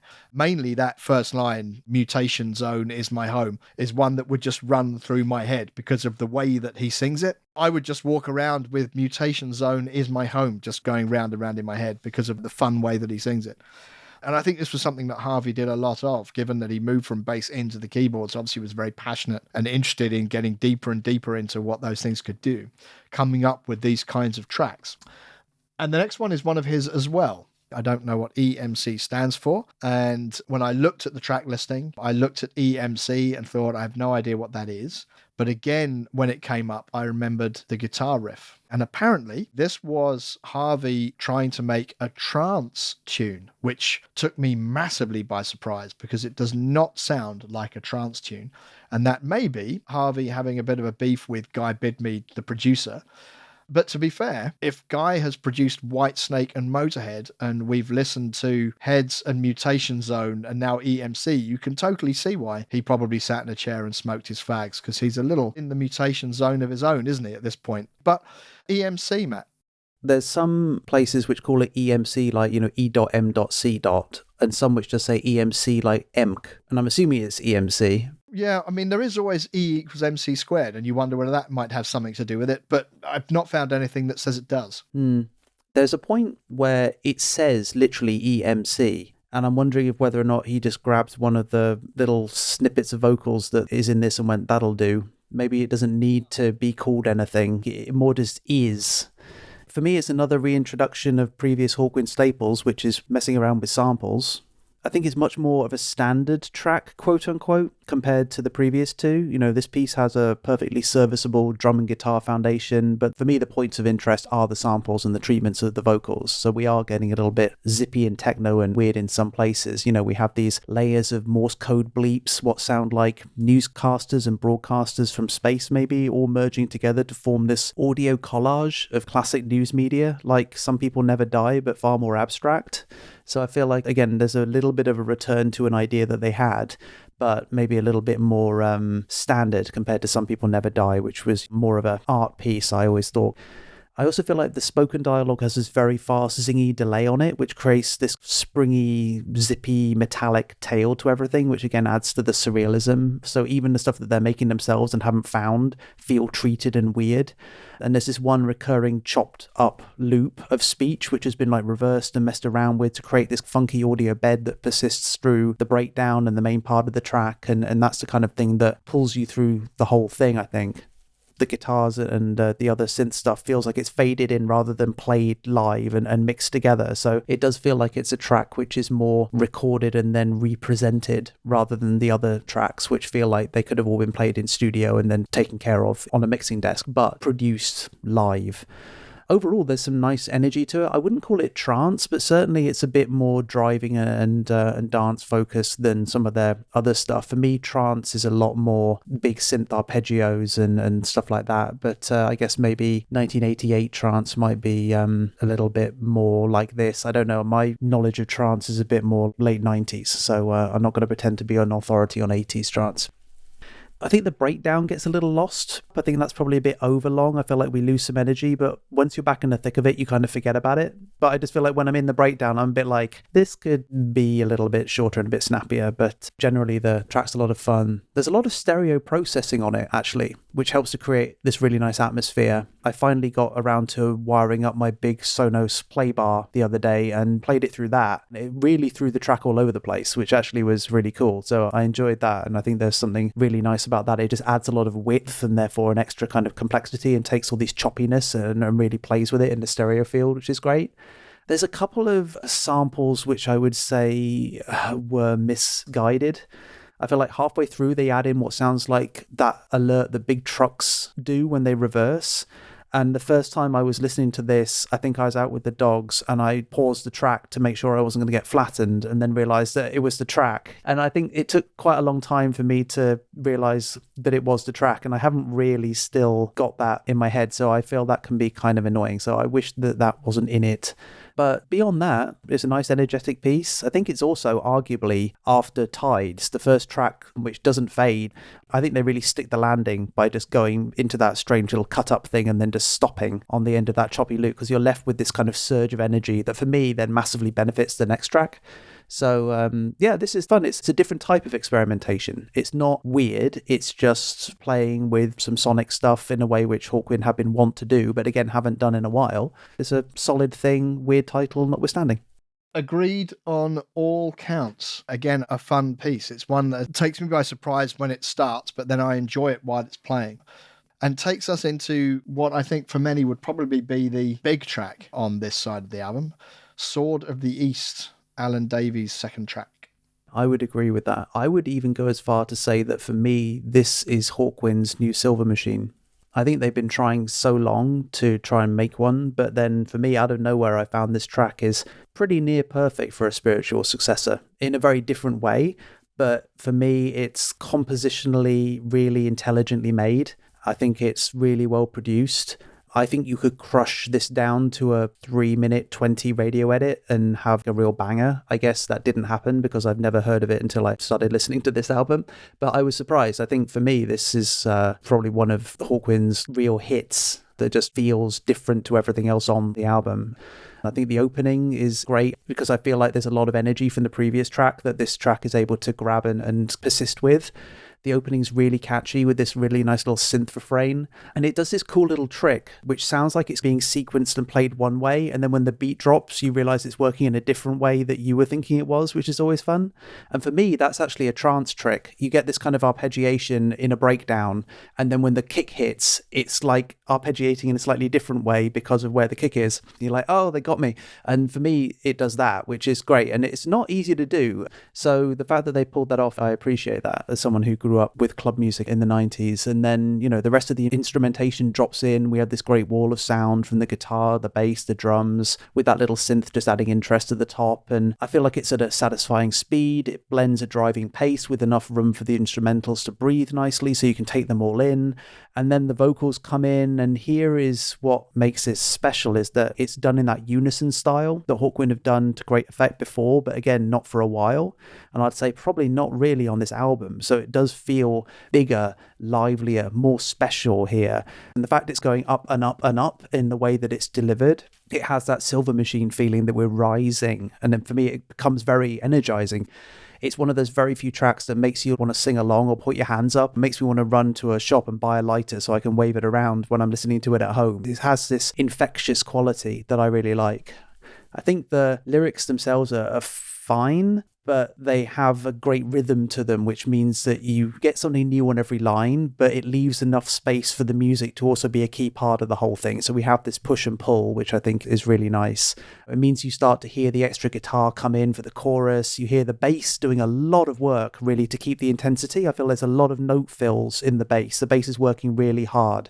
And that's really nice to be able to hear that, because it's not something that you always get out of Hawkwind, or something that, again, with repeat listening, you realize, oh, that bassist is actually working a lot harder than you think maybe they are. So it's nice to be able to hear that.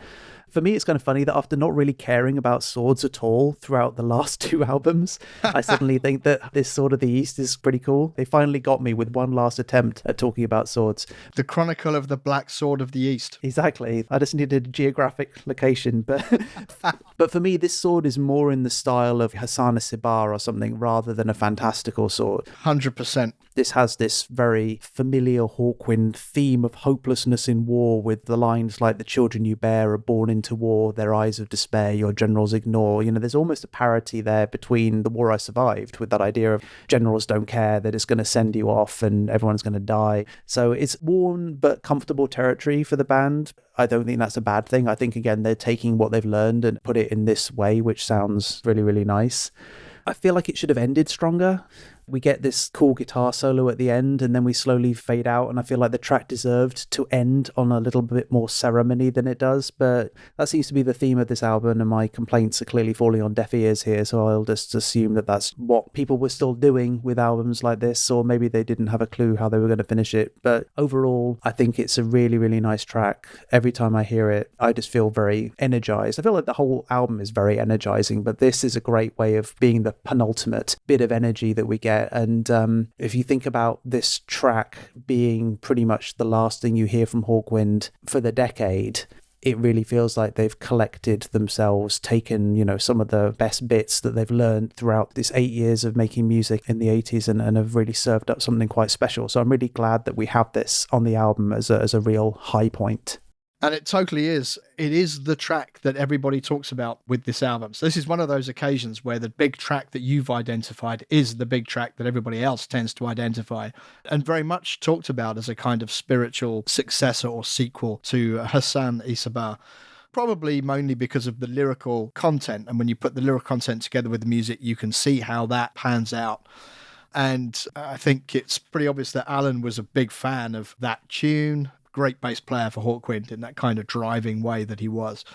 So yeah, it definitely stands out on the album, and probably given the sequencing of the album as it is, it kind of has to be in that prime position on side 2 to glue side 2 together. Because side 2 ends with a track that I think both I and all of Hawkbinge listenership have been looking forward to hearing your views upon, because, of course, the way that Hawkwind end tracks is such a theme that runs through a lot of the albums that we've covered. And I don't think there's a way of ending a Hawkwind album more elegantly than I think they do here. So good evening, Matt. What a strange way to end the album. I have complained that Hawkwind have ended tracks weirdly, and this is taking that gripe to the extreme conclusion of ending the album on one big pile of weirdness. They're just trolling you now, Matt. Yeah, honestly, they knew we were going to do this somehow. I thought this might have been Hawkwind's attempt to get played on John Peel or something. Sometimes he liked things that were just so odd that it would end up on their Peel sessions or something, but I can't understand what their motivation for this was. I'm trying to figure out if this was their Punk's Not Dead track to try and end the 80s with, as like a last hurrah for that for some reason, with the whole like get a job thing and shouting and everything feeling very like DIY and crazy. But it's just strange after everything we've heard on this album and after the grace and intelligence of the previous track that they ended it on this. And I don't mind this. I'm just surprised by it. I don't want anyone to think that I'm some kind of prude who doesn't enjoy exuberant weirdness, because I have plenty of records of stuff which is very odd. I've been to Cafe Oto in London and watched someone drag a slab over another slab for half an hour with a echo pedal. I've been to weird things. This is just slightly juvenile, the kind of thing that they want kids to play to their parents to make them feel like I don't understand the youth of today and then feel like all funny and anarchic or something. In a way, it predicted that early cut and paste music that the early internet picked up, and this huge mash of sounds over like rudimentary music loops and that kind of thing. And maybe this was weirder and more interesting when it came out in 88. I don't know. All I know is that someone who was raised on a diet of the internet, this is not something which I'm terribly impressed with. When I was a kid, I remember finding, I think it was Windows 95 or Windows 98, the media player allowed you to mess around rudimentarily with sounds and also stitch sounds together. And I remember recording the laugh at the end of Michael Jackson's Thriller, that kind of ah ha ha ha ha ha ha. I took that and found I could reverse it, and it turned into this big riser. It sort of went...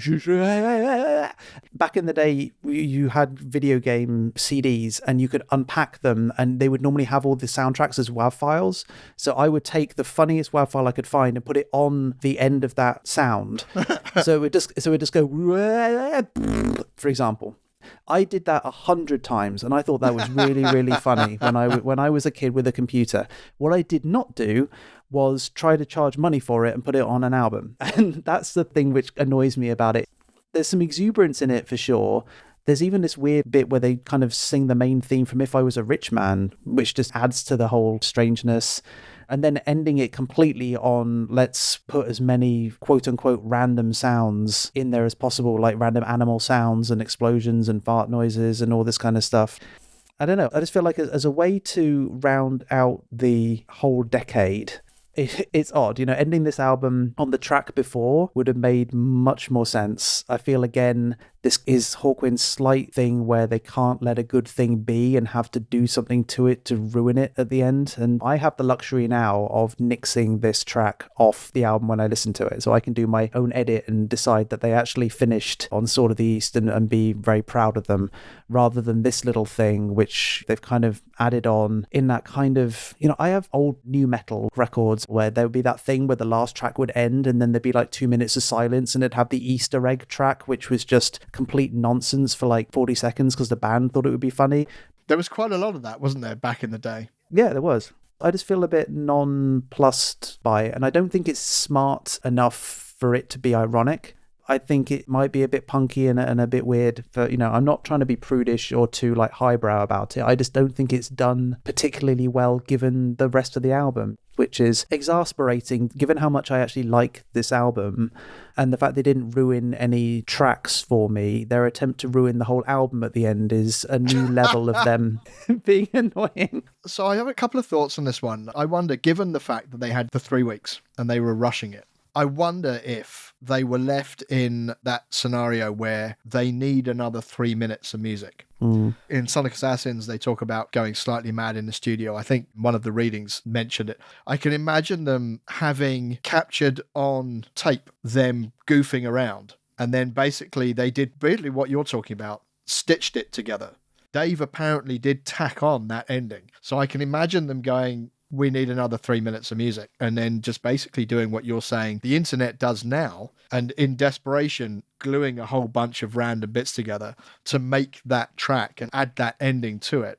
We'll get to this in the artwork, but Dave refers to himself as Dr. Has-Been, and in some of the singing or shouting in this, there is the just because we're has-beens to the tune of If I Was a Rich Man, which makes me wonder if they'd been slated in the press and called has-beens, and this is them giving their response. I asked around and no one has any evidence of that, but it's interesting that they seem to have fixated on this term has-been on the cover and in these lyrics.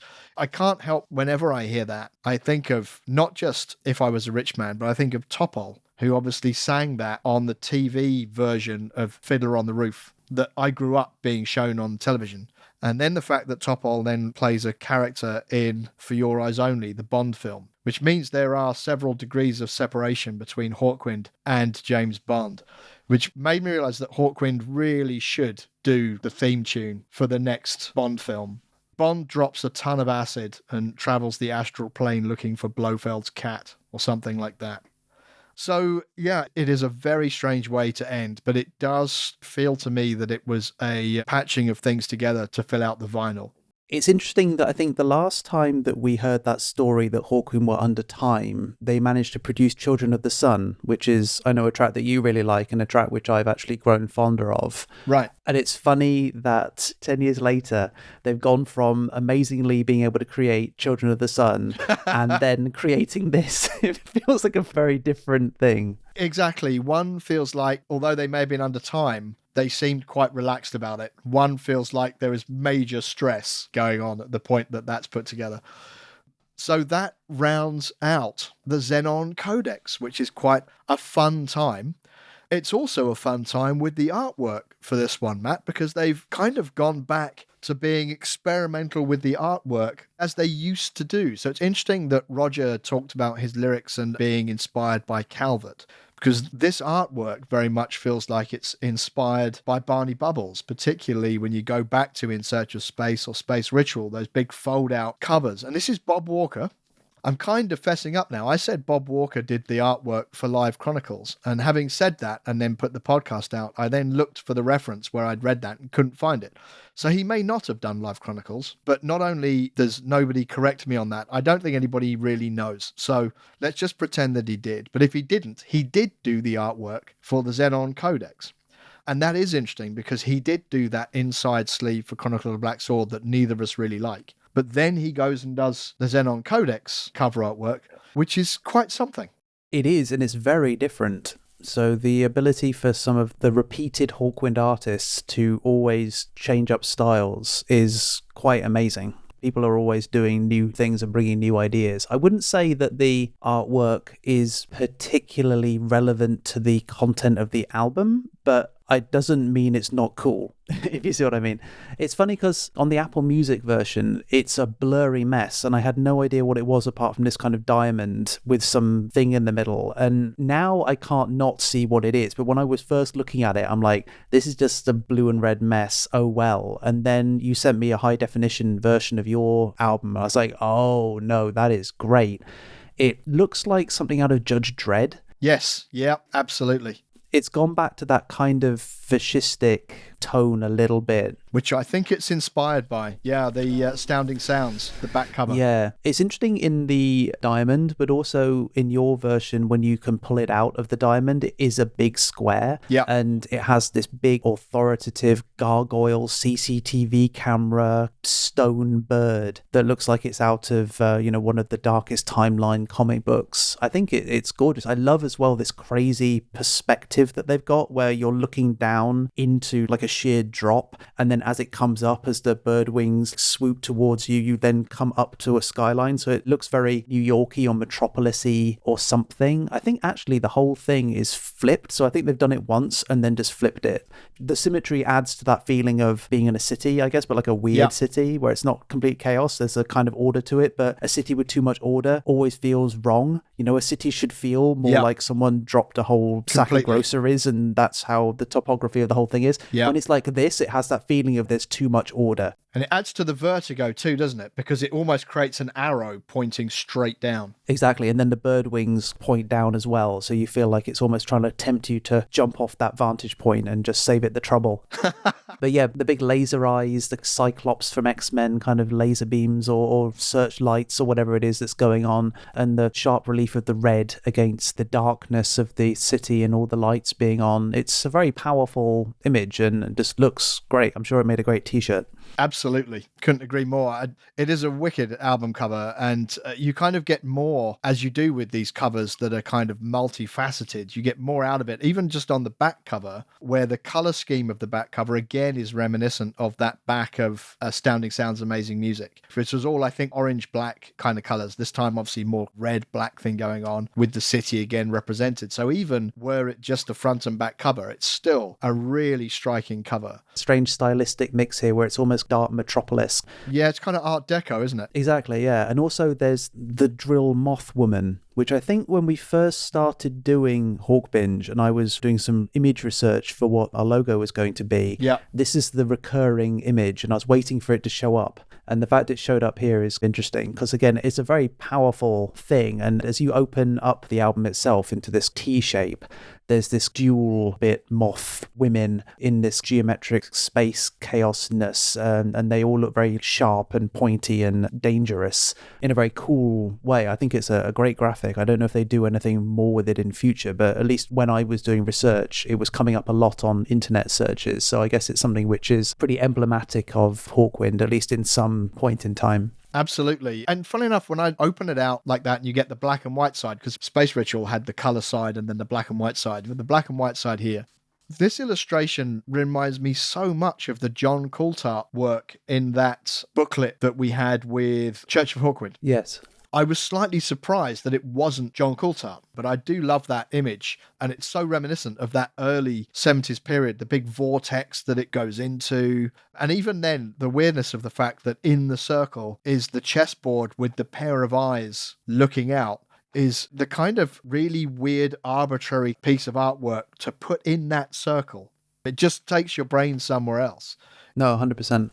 I was saying to you when we were looking at this before we recorded that I thought that we'd seen a chessboard or some kind of game board floating in space before, but I went back over everything and I couldn't for the life of me find it. I don't know whether or not that triggers anyone else's brain, but yeah, it's the kind of strange image you'd expect to see from the logbook. Exactly that. Yeah, it's very graphic. It's kind of oddly profound in a strange way. You don't quite know what it's saying, but you feel like it's saying something, so it does speak to you in an interesting way. Is the board sentient? Is that a mask? There's lots of strange things it could be. Exactly. Those eyes are not happy with Pawn to King 2 at some point. It's going to get blinded. No, exactly. And then you flip back to the colour side, and the bit where the band members are introduced, you have this strange, I'm going to say, occult-looking emblem going on in the middle with the word Mentet, which I couldn't find any meaning for anywhere. it just defaulted to Mentat and started talking about Dune, which is not what that says. And Xenon, 1988, but written in that particular way, on top of what, you think of as the chessboard, with the calling all chrononauts, the phoenix has risen, which actually took my mind back to the Doctor Has Been, just because we're has-beens. You thought we were all past it, but here we are, almost that kind of a feel to it. But again, it's a very striking image and a completely different kind of symbol to the rest of the album artwork entirely. I find it slightly dissatisfying that the black rays are not coming out exactly from the black squares on the chessboard. I feel like it wouldn't have been too difficult to make that happen, but yeah, I guess it doesn't matter that much. It's funny that in the credits on the black and white side, Dave Brock calls himself Dr. Has-Been and everyone else has names, and then in this version he's the only one with his name and everyone else has strange names. So it's like a strange switch where he's actually Baron Brock and everyone else are called like, Alchemical and Rocky Paths and that kind of thing. So it's playful and weird, and I feel like these sketches feel a little bit more familiar with maybe the previous illustrations and less like big, bold and graphic. Looking at this as someone who has no idea what it is, it feels like it could have been part of an ad campaign or something to get people to look at it or something. I mean, I look at it and I'm like, cool. I prefer the black and white side, I guess, in terms of interesting things to look at. But, as a thing to have made, it's perfectly fine. And to your point, it's nice that they are delivering an album which is more their remit of an audio-visual thing compared to the last album, which, even though it was a double album, was not even a gatefold or anything clever like this. It was essentially just like a single sheet in low contrast sepia. This feels like a return to form. Absolutely. One of the strange things about it is the material, which is almost more like glossy paper. You can just pick it up and it just bends. So it's not the normal thick card that you have albums in. Now, I was back then unusually sensible, put all my albums into protective plastic sleeves. So mine is in absolutely mint condition. But if I hadn't done that, this material being a little bit on the thin side, I have a feeling it would be pretty worn at this point. So I'm very happy that I did that, particularly for an album cover, which is such an excellent piece of art as this one is. So far, we've got a really good album, which is packaged up rather beautifully, which is a really nice way to bring the 80s to a close. But we have something else, which is that I saw them at Hammersmith Odeon on this tour, the aforementioned Mad Professor's Laboratory Tour, which was quite something to behold. I couldn't find any images of it, by the way, so if anybody has any, then please do share them somewhere. But there were huge tubes full of glowing neon liquid and smoke and things. All of the band were wearing big white lab coats, so it was pretty nuts. Again, it was a stage concept, the whole thing tied together really nicely. And I still have the program from the 1988 show. So, as we are wont to do on Hawkbinge, whenever we have a program or a booklet or anything, then we have photographed and collated all that and uploaded it. And we will be sharing a link so that everybody can download and enjoy that one. It's a pretty interesting piece of work, isn't it, Matt? Particularly that big centerpiece. Yeah, this kind of strange Hawkwind take on a board game with a whole bunch of anarchic board pieces, like police confiscate your stash, go back 3 turns, and these kind of things. So, exactly. Yeah, it's all a lot of fun. Again, it's got that scrapbook style where some pages are just someone's handwriting, and then some pages are really nicely designed full page illustrations. And I did see this one. There's a few pages which take care of some of the lyrics, not all of them, but some. But there is a page dedicated to heads where the band members have their heads in jars, which is kind of fun. And I do like the slide next to it, which is pictures of the bands when they were about 8 or something, and trying to figure out who they are and what delinquents they grew into, which is a lot of fun. But yeah, it's a great little thing. And yeah, that fold out is something else. We did a full scan of it, and then we've taken the pictures of a few of the more interesting detailed shots as well, so you can see what it is. But yeah, we should give it a go sometime. Absolutely. It definitely comes from that festival, us against the man point of view. So it's a really nice one. So hopefully you will all enjoy downloading that when you get it. Matt actually found the tour poster that had all of the dates, which is how I realized that the album had come out on the 25th, So I saw them at Hammersmith Odeon, and the album comes out just after the Hammersmith dates. So if you saw them in St Albans or Hanley, Cardiff or Leicester, you will have had the ability to have listened to the songs before hearing them live. Otherwise, that was the first time that you would have heard them, and they played a number of them because they always do. It's quite a good poster, though. Yeah, I've just noticed as well that it says also available on cassette and compact disc. So I guess compact discs were around, but I'm wondering if maybe they were a form which not everyone would have had, because, that's obviously an entirely new media player and that kind of thing as well. The fact that it's listed after cassette and it's spelled out as compact disc rather than CD, it does feel like a novelty, doesn't it? Yeah, it's yet to be the ubiquitous medium. Exactly. So that's the thing that we'll put up in the socials with everything else.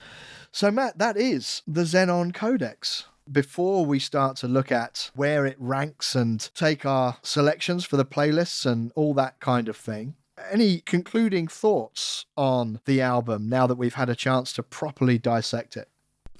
For me, it's really nice to have an album which I have really enjoyed dissecting. Not to say that I haven't enjoyed some of the other albums, but they have been a little bit harder work, just because fundamentally some of it grates with me, or I haven't felt as included as someone, who haven't read those books and that kind of thing. And I've enjoyed bits of it sonically. It's been really well put together. There's been lots to talk around. And just from a thought exercise, I've enjoyed listening to them and going through them anyway. However, it is nice to be able to just say, I like things and talk about why you like them. And this album, I've found that there's just been more of that, which has been great. One strange track notwithstanding, I feel like it's a 9 out of 10 album in that way, because there are 10 tracks and I think that 9 of them are very listen-toable. I listened to the album just before we started talking one more time to get it in my head, and when I sat down to talk to you, I just felt physically energized. It's a great album for that. It's an album which I will definitely be listening to just as a fun thing, which just goes into my rotation. I wasn't expecting something like this to come at the end, especially when things like Chronicle and that kind of thing made me think that they might have been veering in directions which I will watch them do, but won't run after them as enthusiastically. And this, as someone who's listened to, what is this, like 15, 16 albums now? This is some of the stuff that I was expecting or have just become more familiar with. So, I think it's a great way to end the decade. There's so much quality, exuberance. It's great to have seen them come this far and really be able to put tracks together, sing well, play great. Even though weird things still happen to them, like having 3 weeks to put things together and that kind of thing, I feel like the universe is still having fun with them in some way. They're not plucky musicians anymore, they are seasoned pros. And I feel like this really proves that. And it's great to not even have to think about their more humble beginnings and their whole, we were playing with the tune knob and not pressing keys because we didn't know how to press keys. Now they really know how to press keys, Yep. they press a lot of them, and it's great. So I think it's a really good album. I am really surprised that it didn't do so well when it first came out. I'll be really interested to know where it came in the rankings now that people have retrospectively looked at it. But yeah, my concluding thought is that I'm trying to figure out if it's the best album of the 80s. I don't know. I still think Levitation is great, but this one I don't know whether or not it's just because I've been listening to it more recently. But I think Levitation was very different. Maybe this just has a little bit more consistency just in its sound and in its kind of power, where Levitation was still a little bit more all over the place. Not in a bad way, but just in a different way. This one feels like an album which I can play pretty much the whole way through, and I'm swept along with it on its journey. And so I really enjoy that. That's interesting that your comparison for it in terms of do I prefer this to or not was Levitation, because I actually thought you were going to say it's interesting when I compare it to Choose Your Masks. I thought Choose Your Masks was your previous placeholder as your favourite 80s album, but I've obviously got that slightly wrong. It's definitely a less even record, Choose Your Masks. There are soaring moments on Choose Your Masks, and there are some other ones. You said when you started talking about The War I Survived, that you put it on and then you had to stop listening to it because you were so full of Black Sword and you needed a palate cleanse, really. You needed a gap. And I think when I mentioned that when I bought it, I'd been heavily into Black Sword and was into some of the Kerrang-like trappings of the time, that I didn't resonate with Xenon Codex as much. I didn't dislike it, and I played it a lot because I had it and it was new. But it wasn't one that ended up in the rotation. It's not one I've gone back to. But it will be now. And it was quite soon into playing it again that I realized that was the case. It was like, okay, now it's time to prepare for Xenon Codex, get the vinyl out, and then put the vinyl on and then play it. And it was like, you know what? This is an easy listen. I think one of my first messages to you was, this is a really easy listen. And that wasn't like in it's easy listening. It's just that it's very consistent. Whereas I think almost a staple of Hawkwind albums for me is that there are moments of soaring brilliance on them, and there are moments that you really have to grit your teeth through, and they're on the same record. But that's something I love about Hawkwind, the fact that they are so incredibly different. The albums can be roller coasters. I've found it to be an unusual experience to put a Hawkwind album on and to feel my mood being relatively consistent all the way through it. But in that way, I don't feel that there is, with the possible exception of Sword of the East, a track on here that I go, yeah, but wait for this track, The whole thing kind of works together. That's why, to me, it's an easy listening, because I'm not waiting for 2 tracks to go by so I can get to track X. The whole thing just works. And I hadn't remembered that. So definitely now, with the things I've listened to in the years between now and then, and the albums that we've been listening to as part of Hawkbinge and everything else, Xenon Codex will definitely get played after we've put this podcast to bed. And that's kind of, for me, almost the acid test of how I come back to these albums. There are albums I'm perfectly happy with and think, what a good album that was. But it probably won't end up coming back around into the rotation. And then there are those that really do and will, and this will be one of them. So that is fun. So let's find out where this ranks. We use, as ever, Elric Newby's book, Hawkwind Fans Worldwide Facebook Top 40 Albums, which is definitely a snapshot in time and audience coming from one Facebook group, but it's quite a large Facebook group. The numbers of people are resonant enough. We know that opinions will differ across media and all the rest of it. But as a litmus test, it's quite an enjoyable one, if nothing else. Chronicle of the Black Sword ended up number 10, net 9 if you take out the live album. The Xenon Codex ends up at number 26, which is kind of sandwiched between Sonic Attack, which is one place behind it, and Choose Your Masks, which is a couple of paces ahead. Remember how surprised we were when those 3 RCA albums were very low down and yet seemed to be quite well loved. If you take all the live albums and compilations out of that list, I think you end up with Xenon Codex being 19th. I may have missed 1 or 2, but it's in that lower teens vicinity, which is quite low down, which does, I think, reflect the huge shadow cast upon it by Chronicle of the Black Sword, the fact that they hadn't released anything into the wild in that 3 years. I think you do lose touch with the mainstream record buying crowd if you're not releasing new things. Things are moving very fast, and in the 3 years without Hawkwind releasing any new music, the world has just moved on and they've got to catch up again. But the fact that it ended up where it did with Hawkwind fandom, I can only hope that the people who listen to this, some of whom I know are excited about us doing this episode, so there are people out there who love the album anyway.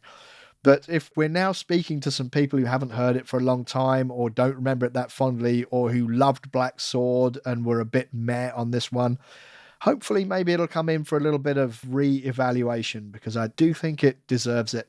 And certainly it'll be played on this listener's turntable again, probably this evening.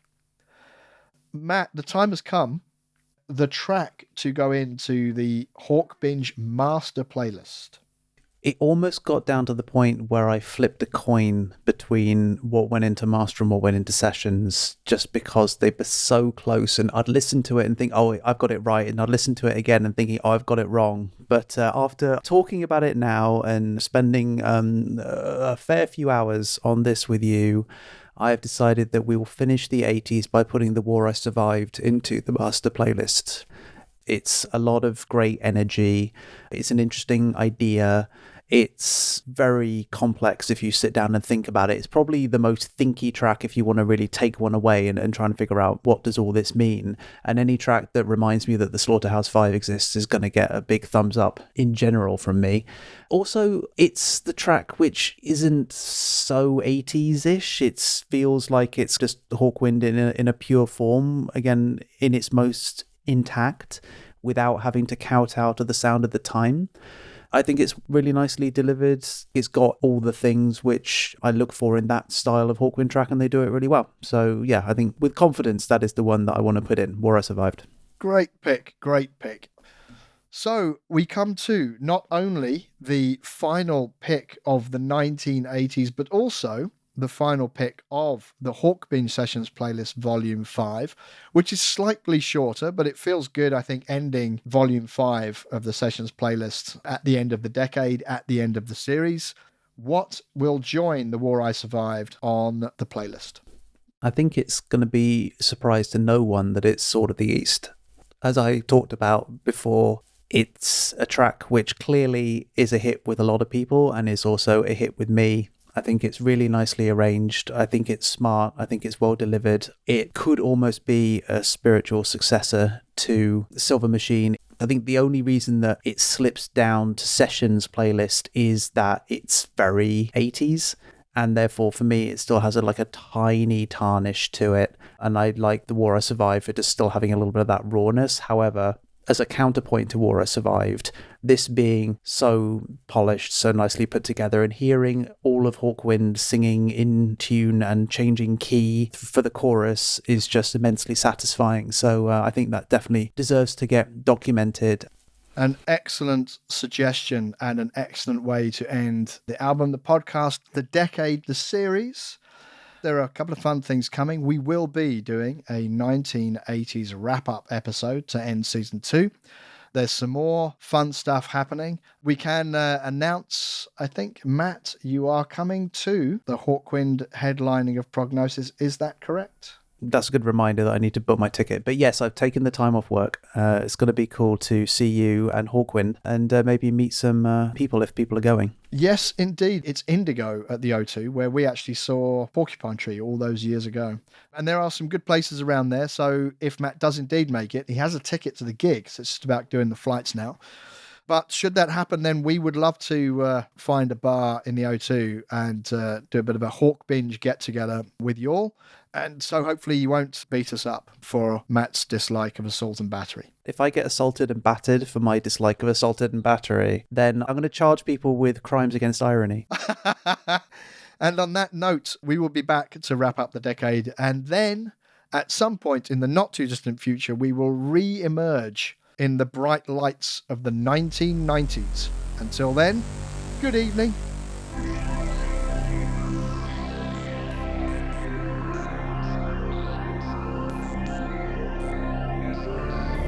You've been listening to Hawkbinge.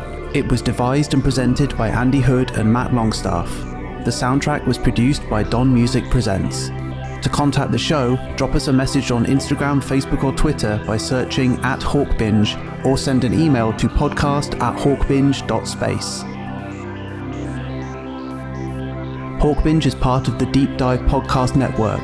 To find more great band-focused podcasts like this one, head to @DeepDivePodNet on Twitter and dive in. Thank you as always for listening. We'll see you next time.